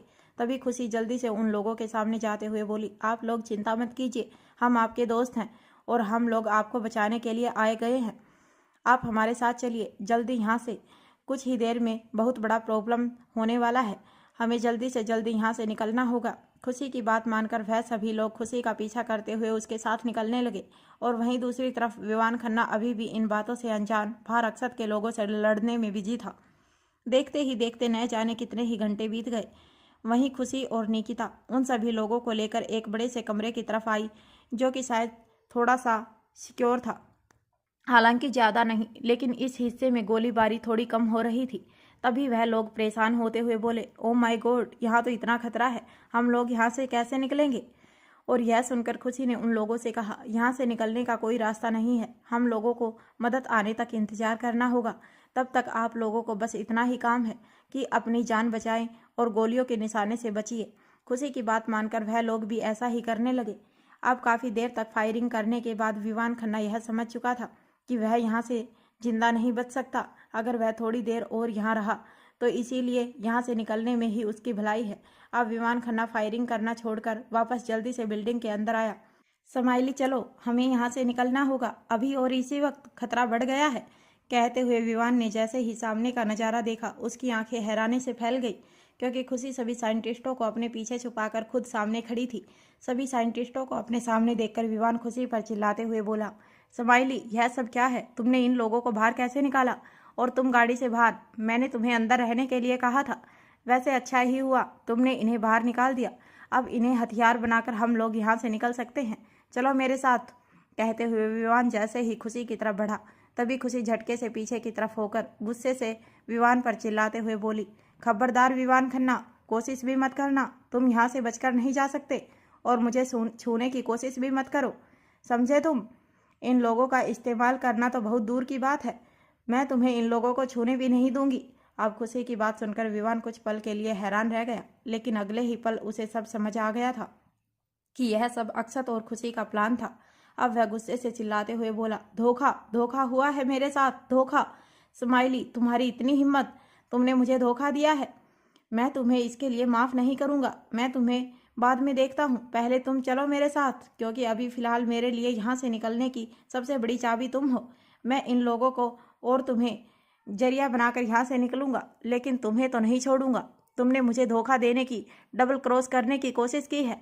मुझे तो पहले ही समझ जाना चाहिए था कि तुम एक धोखेबाज हो। और विवान खन्ना की बात सुनकर खुशी अपने चेहरे पर तंज भरी मुस्कान लेकर आई और बोली, धोखे की बात तो तुम ना ही करो तो अच्छा होगा विवान खन्ना। जो इंसान अपने देश का नहीं हुआ, अपनी दोस्त का नहीं हुआ, वह किसी और का क्या होगा? मैंने तुम्हें कोई धोखा नहीं दिया, बल्कि अपने देश के साथ वफादारी की है। तुम मेरे देश का सौदा करना चाहते थे, उसे ख़त्म करना चाहते थे। बेवकूफ़ इंसान, तुम्हें क्या पता, जब तक हिंदुस्तान का एक एक देशभक्त जिंदा है, उसके हिंदुस्तान पर कोई आंच नहीं आ सकती। और सिर्फ हिंदुस्तान ही नहीं, तुमने तो पूरी दुनिया को ख़त्म करने का फैसला लिया था। लेकिन तुम यह नहीं जानते कि जब जब शैतान पैदा होता है, तब तक फरिश्ते भी आते हैं, और वह फरिश्ता मेरे अक्सू के रूप में दुनिया के सामने आया है। तुम्हें क्या लगा तुम मेरा इस्तेमाल कर रहे हो? नहीं, खुशी इतनी भी बेवकूफ़ नहीं है कि कोई उसका इस्तेमाल कर ले। हाँ, दोस्ती के लिए और इंसानियत के लिए खुशी मासूम जरूर हो सकती है, लेकिन इसका मतलब यह नहीं कि तुम जैसा लोग उसकी अच्छाइयों का फ़ायदा उठाए और उसे बेवकूफ़ समझे। दूसरों को धोखेबाज कहने से पहले अपने अंदर झांक कर देखो। तुम्हारी दुश्मनी मेरे अक्सू से थी, लेकिन तुम मेरे लिए मेरे दोस्त भी थे। इसीलिए मैं नहीं चाहती थी कि तुम दोनों आपस में लड़ो, जबकि मैं यह बहुत अच्छे से जानती हूँ कि तुम्हारा सिर्फ एक ही मोटिव है, मेरे अक्सू की जान लेना और उनकी जगह लेना। यह सब जानने के बावजूद मैं इस लड़ाई में कभी नहीं कूदी, क्योंकि मुझे पता है मेरे अक्सू इतने कैपेबल हैं कि वह तुम्हारा सामना कर सकते हैं, वह भी अकेले, क्योंकि वह डेविल किंग है। इसीलिए कविन को कभी ज़रूरत पड़ी ही नहीं बीच में आने की। तुम दोनों अपनी लड़ाई आपस में समझो, लेकिन अब इस बार मुझे बीच में आना पड़ा, क्योंकि इस बार तुम्हारे से लड़ाई सामने से नहीं बल्कि पीठ पीछे थी, और वह भी सिर्फ मेरे अक्सू पर नहीं बल्कि मेरे देश पर थी। तुम्हें क्या लगा तुम मेरे सामने मेरे अक्सू को मार दोगे और मैं देखती रहूंगी? खुशी अक्षर जिंदल राम है मेरा, एक बार पुकार कर देखो इस नाम को, इस नाम की ताकत का अंदाजा तुम्हें अपने आप हो जाएगा। नाम में ही आग है, मेरे होते हुए मेरे पति और मेरे देश पर कोई आंख उठाकर देख नहीं सकता। मैं इंसानियत के लिए जितनी अच्छी हूँ, अपने दुश्मनों के लिए उतनी ही खतरनाक हूँ। हर बार वार तुमने मेरे पति पर किया, मैंने बर्दाश्त किया क्योंकि यह तुम्हारा पर्सनल मैटर था। लेकिन इस बार तुम्हारे सामने ब्लैक डेविल क्वीन आई है अपने डेविल किंग की मदद करने, क्योंकि इस बार वार भी बड़ा था और अब जब तक मेरे डेविल किंग नहीं आते मैं तुम्हें यहाँ से जाने नहीं दूंगी, समझे तुम। और खुशी की बात सुनकर विवान कुछ पल हैरान था, लेकिन अगले ही पल हंसते हुए बोला, हा हा हा हा, तुम मुझे रोकोगी? एक नाजुक सी मासूम सी लड़की जिससे एक मच्छर नहीं मारा जाता, वह मुझ जैसे शैतान को मारेगी? कम ऑन स्माइली, मजाक मत करो। तुम तो किसी को थप्पड़ नहीं मार सकती, इंसान मारना तो दूर की बात है, और तुम मुझे मारोगी भी कैसे? अपने इन जख्मी हाथों से, यह अपनी आंखों में आते हुए बार बार मोटे मोटे आंसुओं से। यह वार है स्माइली, मजाक नहीं। मैं अभी भी तुम्हारी बकवास सुन रहा हूँ, पता ही क्यों? क्योंकि प्यार करता हूँ तुमसे, हासिल करना चाहता हूँ तुम्हें, लेकिन इतना बेवकूफ़ नहीं हूँ कि तुम्हारे हाथों की कठपुतली बन जाऊँ। तुमने मुझे धोखा देने की कोशिश की है, यह तो मैं बर्दाश्त नहीं करूँगा। पहले हम लोग यहाँ से निकलते हैं, उसके बाद मैं तुम्हें देखता हूँ। कहते हुए विवान एक बार फिर खुशी की तरफ बढ़ा। तभी खुशी गुस्से में अपने हाथ में लिए हुए लाल मिर्च पाउडर को अचानक ही विवान की आंखों में डाल देती है। विवान को इस बात का एहसास ही नहीं था। अचानक ही अपनी आंखों को मलते हुए, तड़पते हुए, चिल्लाते हुए, बेवकूफ़ लड़की, क्या किया तुमने? वही किया जो करना चाहिए था। तुम्हें लगता है औरत कमज़ोर है, नाजुक है, और मैं तो सबसे ज़्यादा, क्योंकि मैं अपने फ़ायदे के लिए लोगों को नुकसान नहीं पहुंचाती। विवान खन्ना, कान खोलकर सुन लो, अच्छाई मेरी क्वालिटी है, क्योंकि मेरे अंदर इंसानियत है, दया है, दर्द है। दूसरों की तकलीफ देखकर मुझे तकलीफ होती है, इसका मतलब यह नहीं कि मैं कमज़ोर हूँ।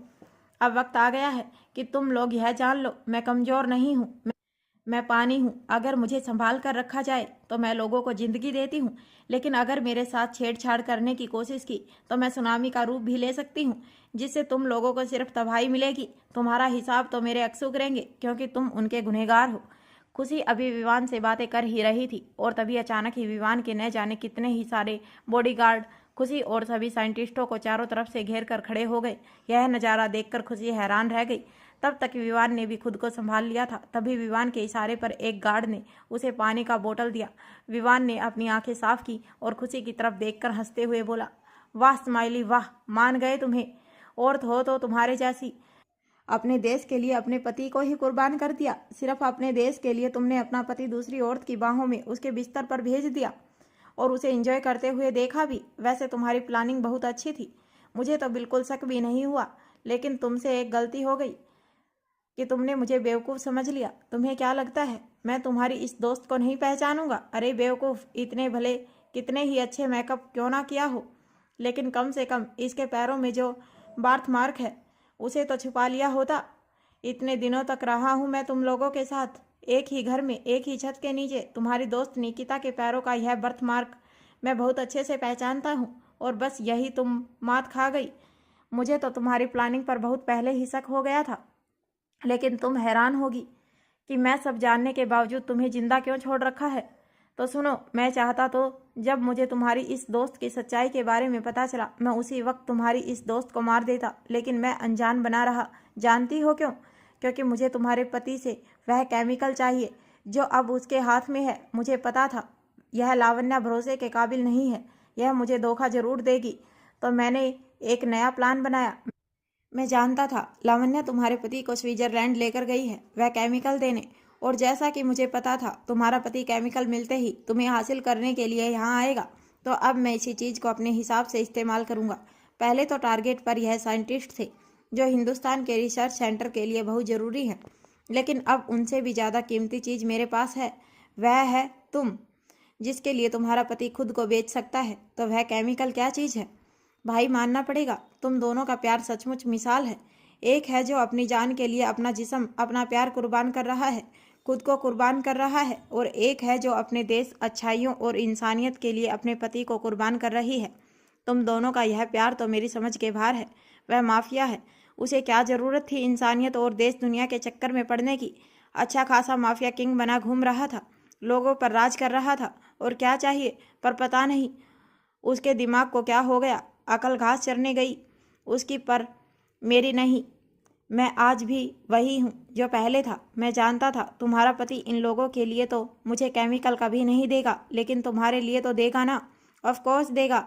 तुम्हारे लिए तो वह अपनी जान देगा। केमिकल क्या चीज़ है? तो अब मैं करूँगा एक तीर से कई सारे शिकार। तुम्हारे जरिए तुम्हारे पति से वह केमिकल हासिल करूँगा, फिर उसे तुम्हारे ही सामने कुत्ते की मौत मारूंगा। और फिर अफसोस, मैं यह करना तो नहीं चाहता था, लेकिन अब मैं तुम्हें भी मार दूंगा, क्योंकि मुझे धोखेबाज प्यार तो फिर भी कबूल है, लेकिन यह हद से ज़्यादा अच्छाइयाँ ना मुझे हजम नहीं होंगी। वह क्या है ना, मैं इतना अच्छा नहीं हूँ। पता चला तुम किसी दिन अपनी अच्छाइयों में आकर मेरे ही सीने पर बैठकर मेरा ही गला रेन दो। मैं तो चला जाऊँगा ना फ्री फंड में, लेकिन मुझे तो अपनी ज़िंदगी से प्यार है और मैं तुम्हें छोड़ भी नहीं सकता, क्योंकि मैं तुम्हें बहुत प्यार भी करता हूँ। तो इससे अच्छा है तुम इस दुनिया को अपने पति के साथ छोड़कर चली जाओ और स्वर्ग में खेलना तुम दोनों राजा रानी वाला गेम। अच्छा आइडिया है ना? मुझे पता है बहुत अच्छा आइडिया है, क्योंकि मैं बहुत स्मार्ट हूँ, तुम्हारे उस बेवकूफ़ पति की तरह नहीं। कहते हुए विवान जोर जोर से हंसने लगा। और अब विवान की बात सुनकर खुशी और निकिता हैरान रह गए। विवान के अगले एक ही इशारे पर उसके सभी लोगों ने खुशी, निकिता और सभी साइंटिस्टों को घेर लिया और बाहर फायरिंग कर रहे अक्षत के सभी लोगों को यह इन्फॉर्मेशन दे दी कि अगर उन लोगों ने फायरिंग करना बंद नहीं किया तो एक एक करके सभी साइंटिस्ट की लाश बाहर निकलेगी। इस बारे में अक्षत को इन्फॉर्म किया गया और अब यह जानने के बाद कि खुशी पकड़ी गई है, ना चाहते हुए भी अक्षत को फायरिंग रुकवानी पड़ी। थोड़ी ही देर में अक्षत भी आ चुका था। अब बिल्डिंग के छत पर खड़े होकर विवान खन्ना ने दूरबीन की सहायता से अक्षत को देखते हुए एक स्पीकर पर अनाउंस करते हुए कहा, अक्षत जिंदल, मेरे प्यारे दुश्मन, मैं जानता हूँ तुम मुझसे मिलने के लिए बेचैन हो, और सच कहूँ तो मैं भी। तो फिर आ जाओ अंदर। मैंने बड़े प्यार से तुम्हारी स्वागत के लिए अपने हाथों से बम बिछा रखे हैं। बस इन पर पैर रखते हुए उनकी शोभा बढ़ाओ और हमारे इस मौत खाने में तशरीफ़ लाओ। और हाँ, अपने साथ वह केमिकल और वह धोखेबाज लावण्या मल्होत्रा भी लेकर आना मत भूलना, उससे मुझे भी बहुत हिसाब चुकता करना है। और प्लीज़ कोई चालाकी मत चलना, अकेले आना, वरना हमारी ब्लैक डेविल क्वीन आपको पीस पीस किस्तों में मिलेगी हर 15 मिनट में। विवान खन्ना की धमकी सुनकर अक्षत के हाथों की मुठ्ठियां कस गई। अब वह गुस्से से दांत पीसते हुए अपने आप से बोला, विवान खन्ना, आई स्वेयर मैं तुझे जिंदा नहीं छोड़ूंगा। इतना कहकर अक्षत वह केमिकल और लावण्या को पकड़कर अपने साथ अंदर ले जाने लगा। तभी राजीव, जावेद और सिवाय अक्षत को रोकते हुए बोले, किंग प्लीज, आप अकेले अंदर मत जाइए, अंदर बहुत खतरा है, वह आपको मार देगा और यह केमिकल भी बहुत खतरनाक है, अगर उसके हाथों लगा तो तबाही निश्चित है। उन दोनों की बात सुनकर अक्षत अपनी डार्क नीली आंखों से सामने बिल्डिंग की तरफ देखते हुए बोला, अंदर मेरी जान है, मैं उसे अकेला कैसे छोड़ सकता हूँ? अगर मुझे मरना ही है तो उसके साथ ही मरूंगा। वैसे भी अगर मेरी जान को एक छींक भी आई तो मैं जी नहीं पाऊंगा, और अगर मैं मरूंगा तो आई स्वेयर विवान खन्ना भी मेरे साथ जाएगा। तुम लोग मेरी चिंता मत करो, बस कोशिश करना कि अंदर जो भी साइंटिस्ट हैं उन्हें और यह केमिकल को कुछ ना हो। मैं अपने जीते जी इस केमिकल को उसके हाथ नहीं लगने दूंगा। लेकिन राजीव, याद रहे, अगर मुझे अंदर कुछ हो जाए तो यह केमिकल किस तरह से ख़त्म करना है, यह जिम्मेदारी तुम्हारी है। और इतना कहकर अक्षर तेज कदमों के साथ एक हाथ में वह सूटकेस लिए और दूसरे हाथ से लावण्या के हाथों को हथकड़ी को पकड़कर उसे घसीटते हुए बिल्डिंग के अंदर लेकर आया। और अब बाहर खड़े सभी लोग अक्षत और खुशी के लिए परेशान हो रहे थे। थोड़ी ही देर में अक्षत और विवान खन्ना आमने सामने थे। विवान को अपने सामने देखकर लावण्या को जिंदगी की एक उम्मीद लगी। वह विवान से माफ़ी मांगने लगी और उसे अपने साथ मिलाने की रिक्वेस्ट करने लगी, यह कहकर कि वह आज के बाद उसे धोखा नहीं देगी। लेकिन वह नहीं जानती थी कि विवान खन्ना अक्षत से भी ज़्यादा क्रूएल है। वह एक माइंड गेम खेलते हुए अक्षत और लावण्या के सामने आया और खींचकर लावण्या को एक छापड़ मारा। लावण्या फ्लोर पर गिर गई। अब वह गुस्से से लावण्या की तरफ देखकर अपनी गर्दन टेढ़ी करते हुए बोला, मैंने कहा था ना, मुझे धोखा देने की कोशिश मत करना, लेकिन तुमने मुझे बहुत हल्के में लिया। तुम्हारा हिसाब तो मैं बहुत अच्छे से करूँगा। अब वह खुशी की तरफ देखते हुए बोला, स्माइली, तुम बहुत लंबी लंबी बातें कर रही थी। डेविल क्वीन यह है, डेविल क्वीन वह है, डेविल क्वीन यह कर सकती है, तो चलो आज देख ही लेते हैं। जरा दिखाओ मुझे कि डेविल क्वीन क्या कर सकती है। तुम सिर्फ लंबी लंबी बातें कर सकती हो या फिर सचमुच अपने दुश्मनों को मार सकती हो। चलो, मैं तुम्हारा सॉफ्ट तो हमेशा देखा है और आज डेविल क्वीन साइड भी देख लूँ। इसलिए तुम्हारे पति सॉरी अक्सू का बहुत इस्तेमाल किया है। आई एम श्योर कि तुम्हारे दिल में इसके लिए नफरत तो बहुत होगी। तो चलो आज मैं तुम्हें एक मौका देता हूँ, इसके साथ जो करना चाहती हो करो, क्योंकि शायद तुम सभी को मरने के बाद यह मौका ना मिले। इसीलिए तुम्हारे जितने पंगे हैं यही निपटा लो, क्योंकि मरने के बाद तो यह नर्क में जाएगी और तुम्हें यह मौका नहीं मिलेगा। तो चलो शुरू हो जाओ। मैं आज एक ब्यूटीफुल मूवी देखना चाहता हूँ, एक्शन मूवी। और विवान खन्ना की बात सुनकर खुशी उसे हैरानी से देखने लगी। तभी अक्षत गुस्से से दांत पीसकर जैसे ही आगे आया, विवान खन्ना के एक इशारे पर अक्षत को चारों तरफ से विवान खन्ना के कई सारे बॉडीगार्ड ने घेर लिया और उसे एक बड़े से लोहे के पिंजरे में डाल दिया। अक्षत गुस्से से चिल्लाता रह गया, लेकिन विवान ने उसकी एक नहीं सुनी, बल्कि उसे पूरी तरह इग्नोर कर दिया। लेकिन खुशी भी आज बिना किसी नाटक के गुस्से से लावण्या के सामने आई, क्योंकि उसे सचमुच लावण्या पर बहुत गुस्सा था।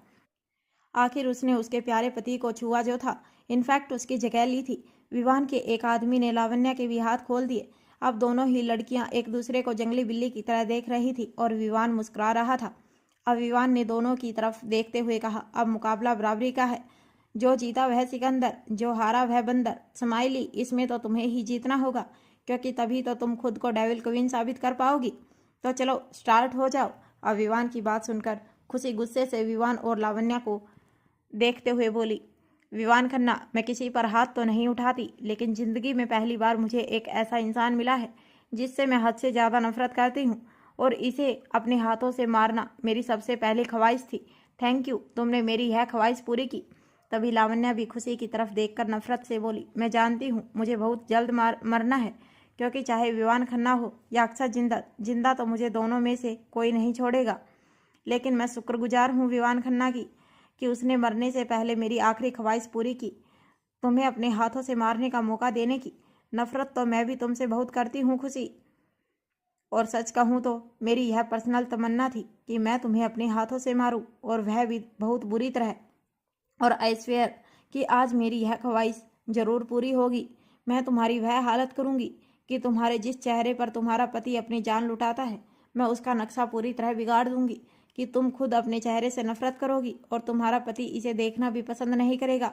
आज अगर तुम यहाँ मेरे हाथों से जिंदा बचकर निकल भी गई, फिर भी तुम्हारी जिंदगी तुम पर बोझ हो जाएगी, क्योंकि मैं तुम्हें इतना बदसूरत बना दूंगी कि तुम्हारी सूरत कोई नहीं देखना चाहेगा।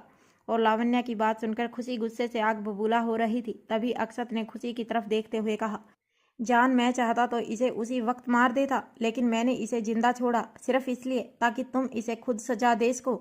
इसीलिए जान, आज कमजोर मत पड़ना, दिखा दो दुनिया को कि हम दोनों के बीच आने वाले का क्या हसन होगा। अब अक्षत की बात सुनकर खुशी अगले ही पल बड़े ही झटके के साथ अपना एक पैर पीछे लेकर अपने दोनों हाथों को आपस में क्रॉस करते हुए कराटे चाप बनाती है और गुस्से से लावण्या की तरफ देखते हुए बोली, आज बातें नहीं, आज लात गुस्सों की बारी है। चलो शुरू हो जाओ, क्योंकि तुम्हें मारने के लिए मेरे हाथों में भी बहुत खुजली हो रही है। और इतना कहकर खुशी ने हल्के से अपनी उंगली से इशारा किया, जो देखते ही लावण्या गुस्से से अचानक ही अपने दोनों हाथों के नाखून एक्टिव करते हुए खुशी के ऊपर टूट पड़ी। लावण्या जैसे ही खुशी के ऊपर उछलती है, तभी खुशी बड़ी ही फास्ट मूव दिखाकर तुरंत ही घूमकर अचानक ही एक लात उसकी कमर में मारती है।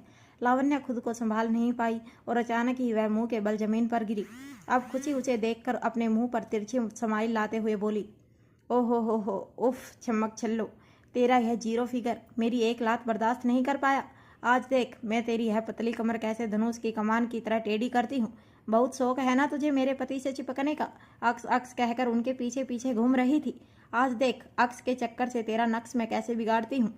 और इतना कहकर खुशी अचानक ही एक बार फिर लात मारने को हुई। तभी लावण्या फास्ट मूव दिखाते हुए साइड हो गई और उसने अब खुशी को एक पंच देकर मारा। खुशी अचानक ही गिरने को हुई, लेकिन उसने किसी तरह खुद को संभाल लिया। वह गुस्से से लावण्या की तरफ देख रही थी।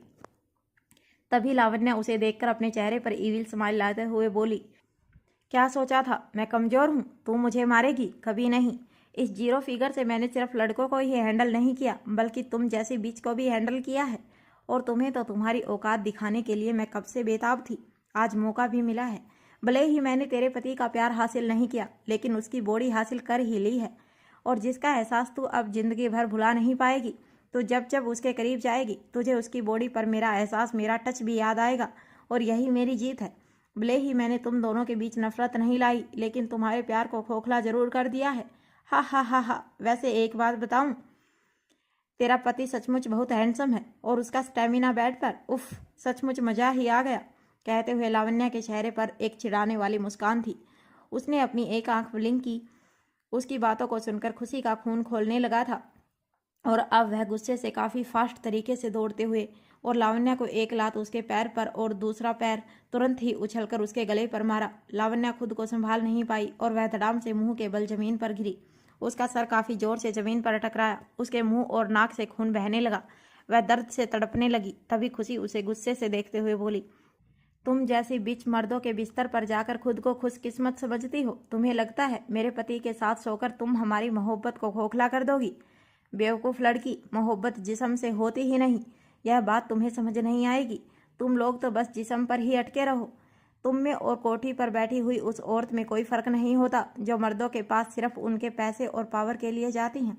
अगर तुम औरतों को ऐसा लगता है कि किसी भी मर्द के साथ सोकर तुम उनसे अपना हक ले लोगी तो यह तुम्हारी बेवकूफ़ी है। ऐसे जिस्मों के बहुत बाजार लगे हैं उस कोठी पर और हर दिन खूंटी पर टंगे रहते हैं कई सारे कपड़े।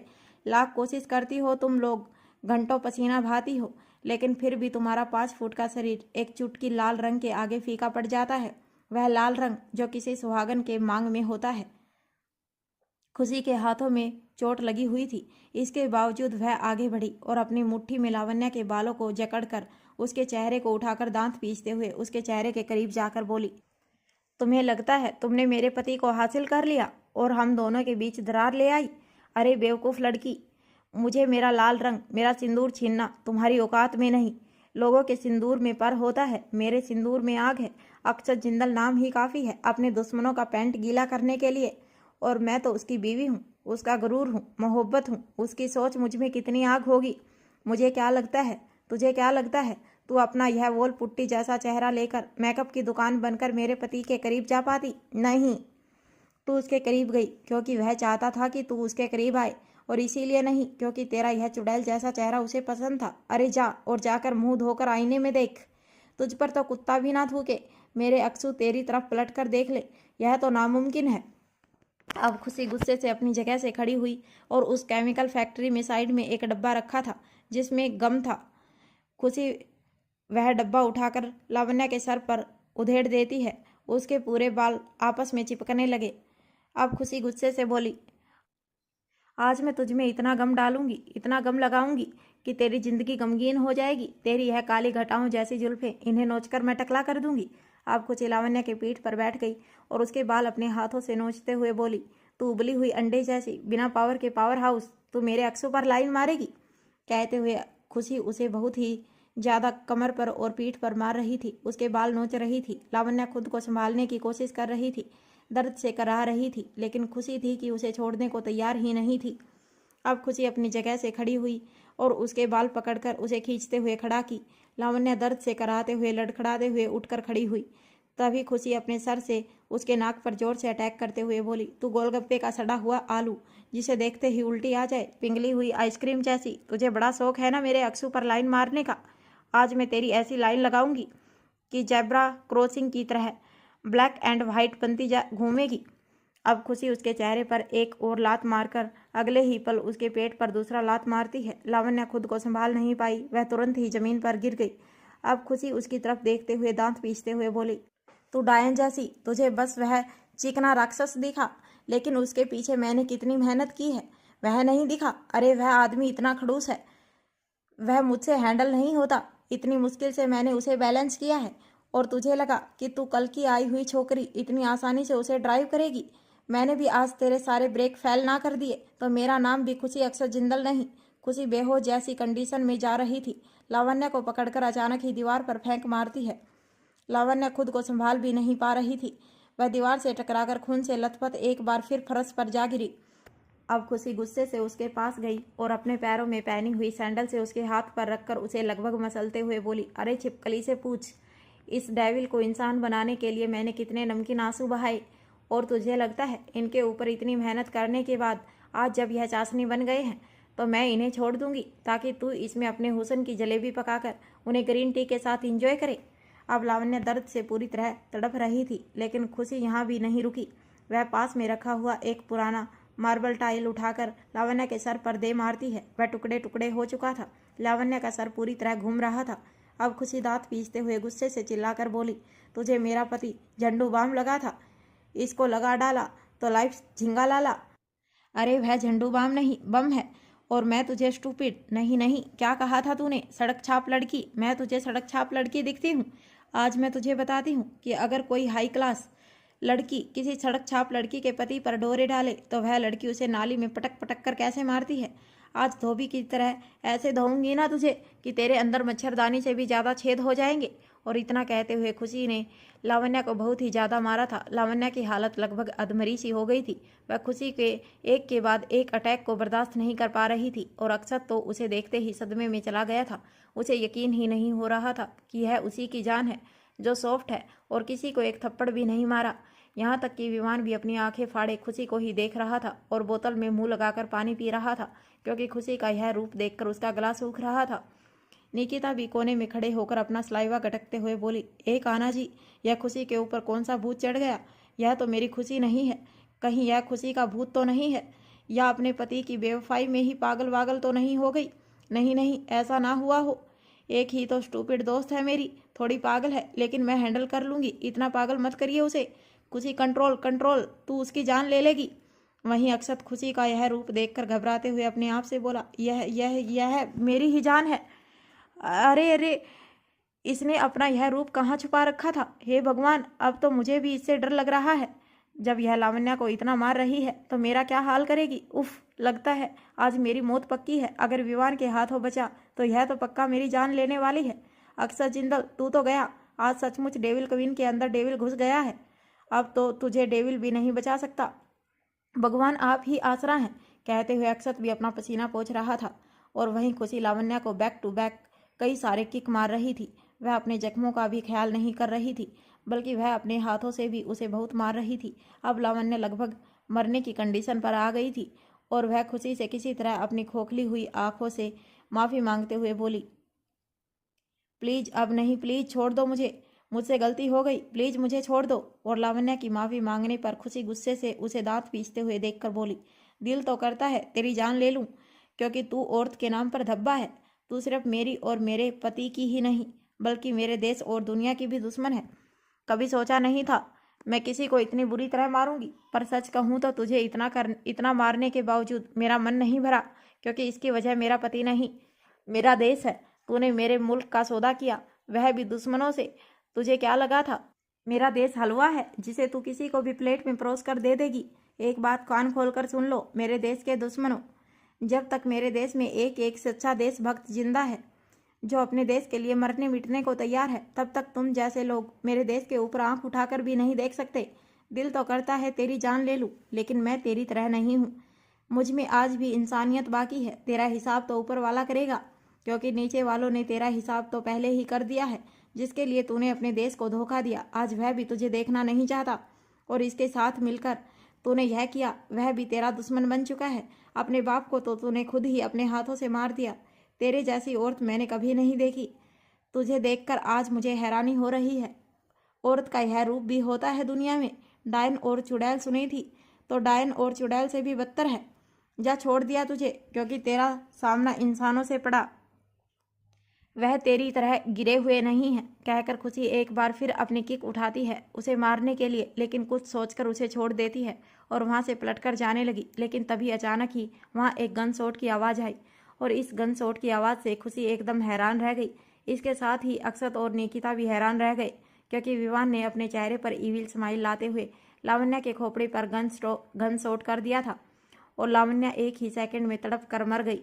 अब विवान बड़े ही एटीट्यूड के साथ अपने गन से निकल रहे धुएं को फूंक मारते हुए बोला, वाओ इंटरेस्टिंग, मैंने सोचा नहीं था कि मैं तुम्हारा यह रूप भी देखूंगा स्माइली।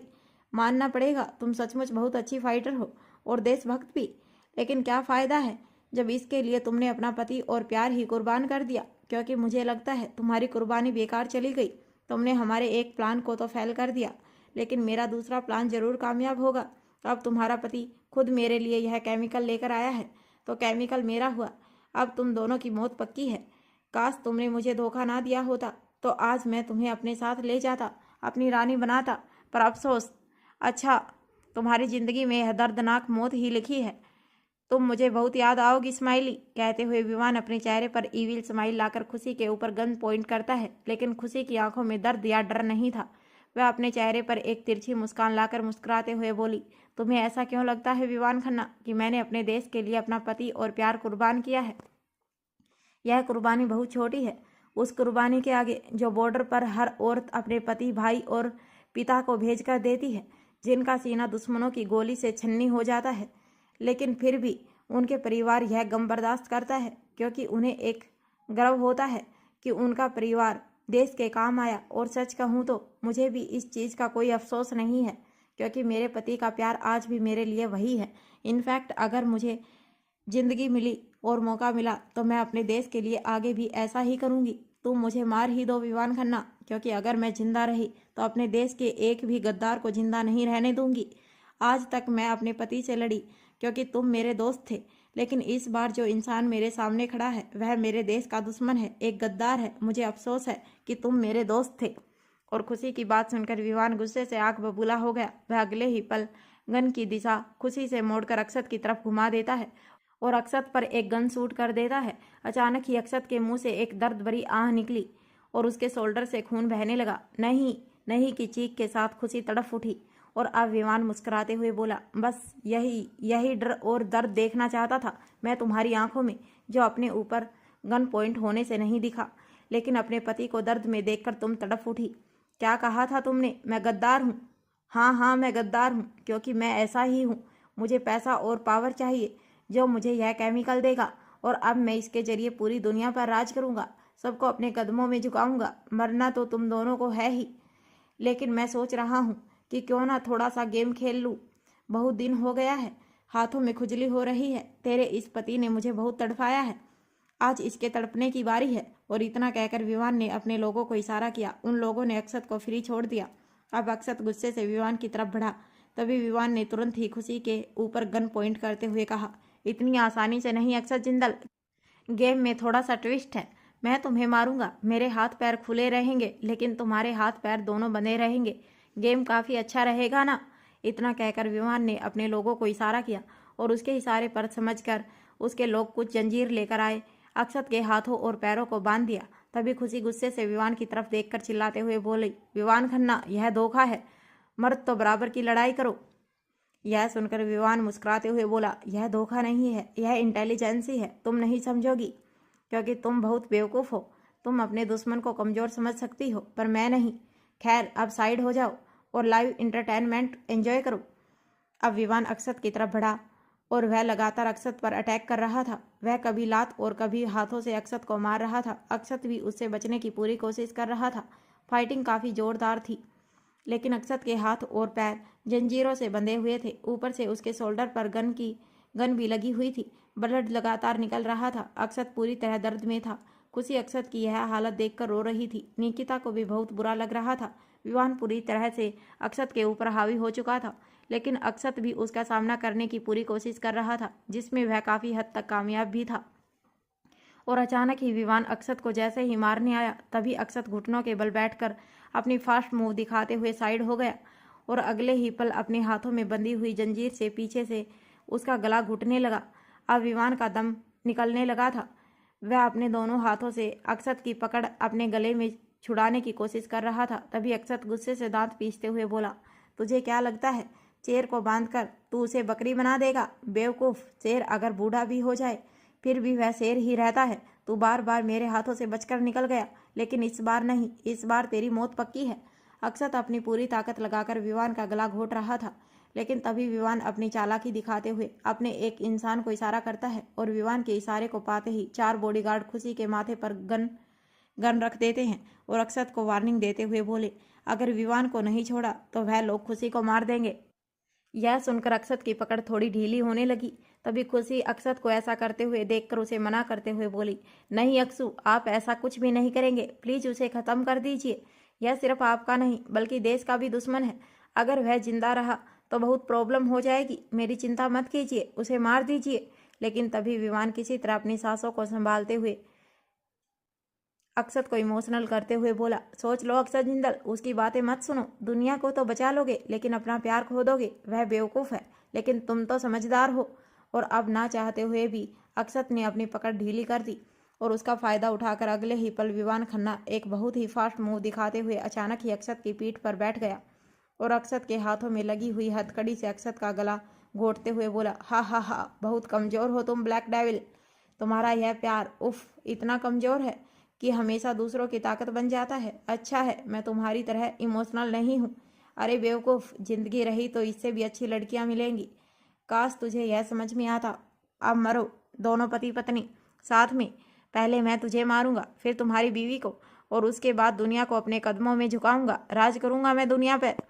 और इतना कहकर विवान अक्षत का गला घोंट रहा था। खुशी भी अब तड़पते हुए रो रही थी क्योंकि उसे अक्षत का यह हाल देखा नहीं जा रहा था। वह लगातार अक्षत को छोड़ने की रिक्वेस्ट कर रही थी, लेकिन विवान खन्ना कुछ भी सुनने को तैयार नहीं था। लेकिन तभी अचानक ही बहुत सारे जानवरों का शोर सुनाई देने लगा। यह शोर सुनते ही विवान हैरान रह गया। उसने जैसे ही अपनी नज़र उठाकर सामने देखा, वह अक्षत की ब्लैक डेविल एनिमल आर्मी के साथ रुद्र और राजीव खड़े थे। वह लोग जल्दी जल्दी आकर पोजीशन बना लेते हैं और अब विवान जल्दी से अपनी जगह से खड़ा होकर उन लोगों को हैरान नज़रों से देखने लगा। विवान के सभी बॉडीगार्ड चारों तरफ से घिरे हुए थे। सभी एनिमल आर्मी विवान के सभी बॉडीगार्ड पर अटैक करने लगी थी और अब विवान समझ चुका था कि वह यहाँ से बचकर नहीं जा सकता। इसीलिए उसने तुरंत ही अपना दिमाग लगाया और वहाँ से उठकर भागने लगा। वह जल्दी से केमिकल का बॉक्स उठाता है और तेजी से वहाँ से भागने लगा। तभी राजीव, रुद्र और शिवाय के साथ एंथोनी चारों विवान को चारों तरफ से घेर लेते हैं और उसके ऊपर अटैक करना शुरू कर देते हैं। विवान चारों तरफ से घिरा हुआ था। वह सबसे लड़ने की कोशिश कर रहा था, लेकिन वह पहले भी बहुत घायल था, इसीलिए हार रहा था। रुद्र ने जल्दी से जल्दी दिखाते हुए उससे वह बॉक्स छीन लिया और तभी अक्षत अपनी जगह से खड़ा हुआ और तेज कदमों के साथ वह दौड़ते हुए विवान के पास गया। लेकिन विवान अक्षत को अपनी तरफ आता हुआ देखकर अपनी जान बचाने के लिए चारों की आंखों में धूल झोंकते हुए दूसरी तरफ भागा। थोड़ी ही देर में विवान एक गाड़ी के पास आया। वहाँ विवान का ब्लैक हुड्डी वाला पार्टनर जल्दी से आगे आते हुए गाड़ी स्टार्ट करते हुए बोला, जल्दी बैठो गाड़ी में, वरना हम लोग मारे जाएंगे। और अपने पार्टनर को देखकर विवान अपने चेहरे पर ईविल स्माइल लाते हुए बोला, हम लोग नहीं, सिर्फ तुम। मतलब कहते हुए विवान का पार्टनर इससे पहले कि कुछ समझ पाता, विवान अपने चेहरे पर ईविल स्माइल लाते हुए अचानक ही अपने हाथ में पहनी हुई घड़ी में लगी हुई इंजेक्शन उसके गले पर मार देता है। अब विवान का पार्टनर पूरी तरह बेहोश हो गया था। विवान अपनी बॉडी पर लगा हुआ खून अपने पार्टनर की पूरी बॉडी पर लगा देता है ताकि वह घायल नजर आए और विवान सही मौका देखकर दूसरी जगह छुप गया और मुस्कुराते हुए बोला, थैंक यू सो मच, तुमने मेरी बहुत हेल्प की, लेकिन आगे का रास्ता मैं अकेले तय करूंगा। और इतना कहकर विवान पहले से ही अपना बैकअप प्लान सेट करते हुए अपना कॉस्ट्यूम, अपना हुलिया पूरी तरह बदलकर एक साइंटिस्ट का रूप ले लेता है। कुछ ही पल में अक्षत के एनिमल डेविल आर्मी ने उस जगह का नक्शा ही बिगाड़ कर रख दिया था। वहाँ दुश्मनों का खून ही खून था। उन्होंने काफ़ी बेदर्दी तरीके से सभी दुश्मनों को चीर फाड़ कर रख दिया था। सभी साइंटिस्ट और निकिता को खुशी ने अपने अंडर कर रखा था ताकि एनिमल आर्मी गलती से भी उन लोगों के आसपास ना आए। निकिता का तो गला ही सूखा जा रहा था और सभी साइंटिस्ट डर के मारे कांप रहे थे, लेकिन खुशी के चेहरे पर एक हल्की सी मुस्कान थी। हालांकि उसे यह दर्दनाक और डरावना मंजर बिल्कुल भी पसंद नहीं था, लेकिन आज यह जरूरी था। थोड़ी ही देर में विवान का पार्टनर अक्षत के लोगों के हाथ लग चुका था। अब अक्षत गुस्से से अपने लोगों की तरफ देखते हुए बोला, राजीव और शिवाय, इसे हेल में शिफ्ट करो, इसे तो मैं दर्दनाक मौत दूंगा। विवान खन्ना के जितने भी गार्ड जिंदा हैं उन सभी गार्डों को हेल शिफ्ट करो और एंथोनी, इन सभी साइंटिस्टों को सुरक्षित एयरपोर्ट ले जाया जाए जहाँ से यह अपने घर जा सकें। और अक्षत के कहे मुताबिक सभी लोग विवान खन्ना के जिंदा गार्डों को राजीव वहाँ से लेकर चला गया। एंथोनी साइंटिस्टों की टीम को एक बड़ी सी वैन में बैठाकर एयरपोर्ट के लिए ले गया। अब रुद्र जल्दी से दौड़ते हुए निकिता के पास गया और अक्षत घुटनों के बल बैठकर अपने डेविल आर्मी को प्यार करने लगा। खुशी भी बड़े प्यार से जैक और जैकी को सहला रही थी और अब राजीव शिवाय के साथ मिलकर सभी एनिमल आर्मी और गार्डों को वहां से ले गया। और अब अक्षत और खुशी अपनी आंखों में आंसू लेकर एक दूसरे को देख रहे थे। खुशी की आंखों में तड़प थी। अक्षत के हाथों से बह रहे खून को देखकर, उसके बॉडी पर लगे हुए जख्मों को देखकर और खुशी की बॉडी पर जख्म देखकर, खुशी की आंखों में आंसू देखकर अक्षत की आंखों में आंसू आ रहे थे, लेकिन चेहरे पर एक हल्की सी मुस्कान थी। और देखते ही देखते वह दोनों अचानक ही एक दूसरे के करीब आए। अक्षत बिना एक पल की देरी किए खुशी के होठों पर टूट पड़ा और उसे काफ़ी दीवानों की तरह किस करने लगा। खुशी के होठों को अपने होठों पर महसूस कर उसे अपने दिल में एक सुकून महसूस हो रहा था, लेकिन उसके अंदर की जो तड़प थी वह खुशी इस किस के जरिए महसूस कर रही थी। खुशी भी अक्षत के बालों में हाथ चलाते हुए उसकी किस में उसका साथ दे रही थी, और वहीं सभी लोगों का ध्यान इधर उधर देखकर विवान खन्ना साइंटिस्ट का रूप लेकर बड़ी ही चालाकी से वहां से निकलकर फरार हो गया। अक्षत और खुशी दोनों ही न जाने कब तक दीवानों की तरह एक दूसरे में लिपटे हुए थे। वह एक दूसरे को किस करते हुए अपनी तड़प और दर्द एक दूसरे को बयां करने की कोशिश कर रहे थे। दोनों की आंखों से आंसू बह रहे थे और कुछ देर बाद अचानक ही रुद्र और निकिता उन दोनों को इस तरह देखकर मुस्कुरा रहे थे। लेकिन फिर निकिता हमेशा की तरह मुंह बनाते हुए बोली, बस बस, हम जानते हैं कि आप दोनों एक दूसरे के लिए बहुत तड़प रहे हो, लेकिन फिलहाल अस्पताल चलो, दोनों ही बहुत घायल हो। निकिता की बात सुनकर खुशी ने धीरे से अक्षत को खुद से अलग किया और मुस्कुराते हुए निकिता से कहा, थैंक यू, तुमने हमारी बहुत हेल्प की। और यह सुनकर निकिता ने मुस्कुराते हुए कहा, दोस्ती का पहले उसूल होता है दोस्त की हेल्प करना, और इस बार तो मैंने सिर्फ अपनी दोस्त की ही नहीं बल्कि अपने देश की हेल्प की है, इसीलिए थैंक यू तुम लोगों का जो तुमने हमें इस प्लान में शामिल किया। अब चलो, हमें चलना चाहिए। थोड़ी ही देर में अक्षत और खुशी हॉस्पिटल पहुंच चुके थे। अक्षत का ट्रीटमेंट हो गया था, उसकी बॉडी पर बैंडेज भी हो गई थी। अक्षत के शोल्डर पर गन लगी हुई थी, इसीलिए उसे अभी हॉस्पिटल में कुछ देर रहना था। खुशी के भी हाथों का ट्रीटमेंट दोबारा हुआ क्योंकि वह भी काफ़ी घायल हो चुकी थी। लगभग 2 घंटे बाद खुशी अक्षत से मिलने उसके वार्ड में गई। वह अपने चेहरे पर एक प्यारी सी मुस्कान लेकर जैसे ही अक्षत के सामने जाने वाली थी, तभी अक्षत अपना चेहरा दूसरी तरफ करते हुए खुशी को खुद से दूर करते हुए कहा, खबरदार मेरे करीब मत आना। और अक्षत के मुंह से यह सुनते ही खुशी हैरान रह गई।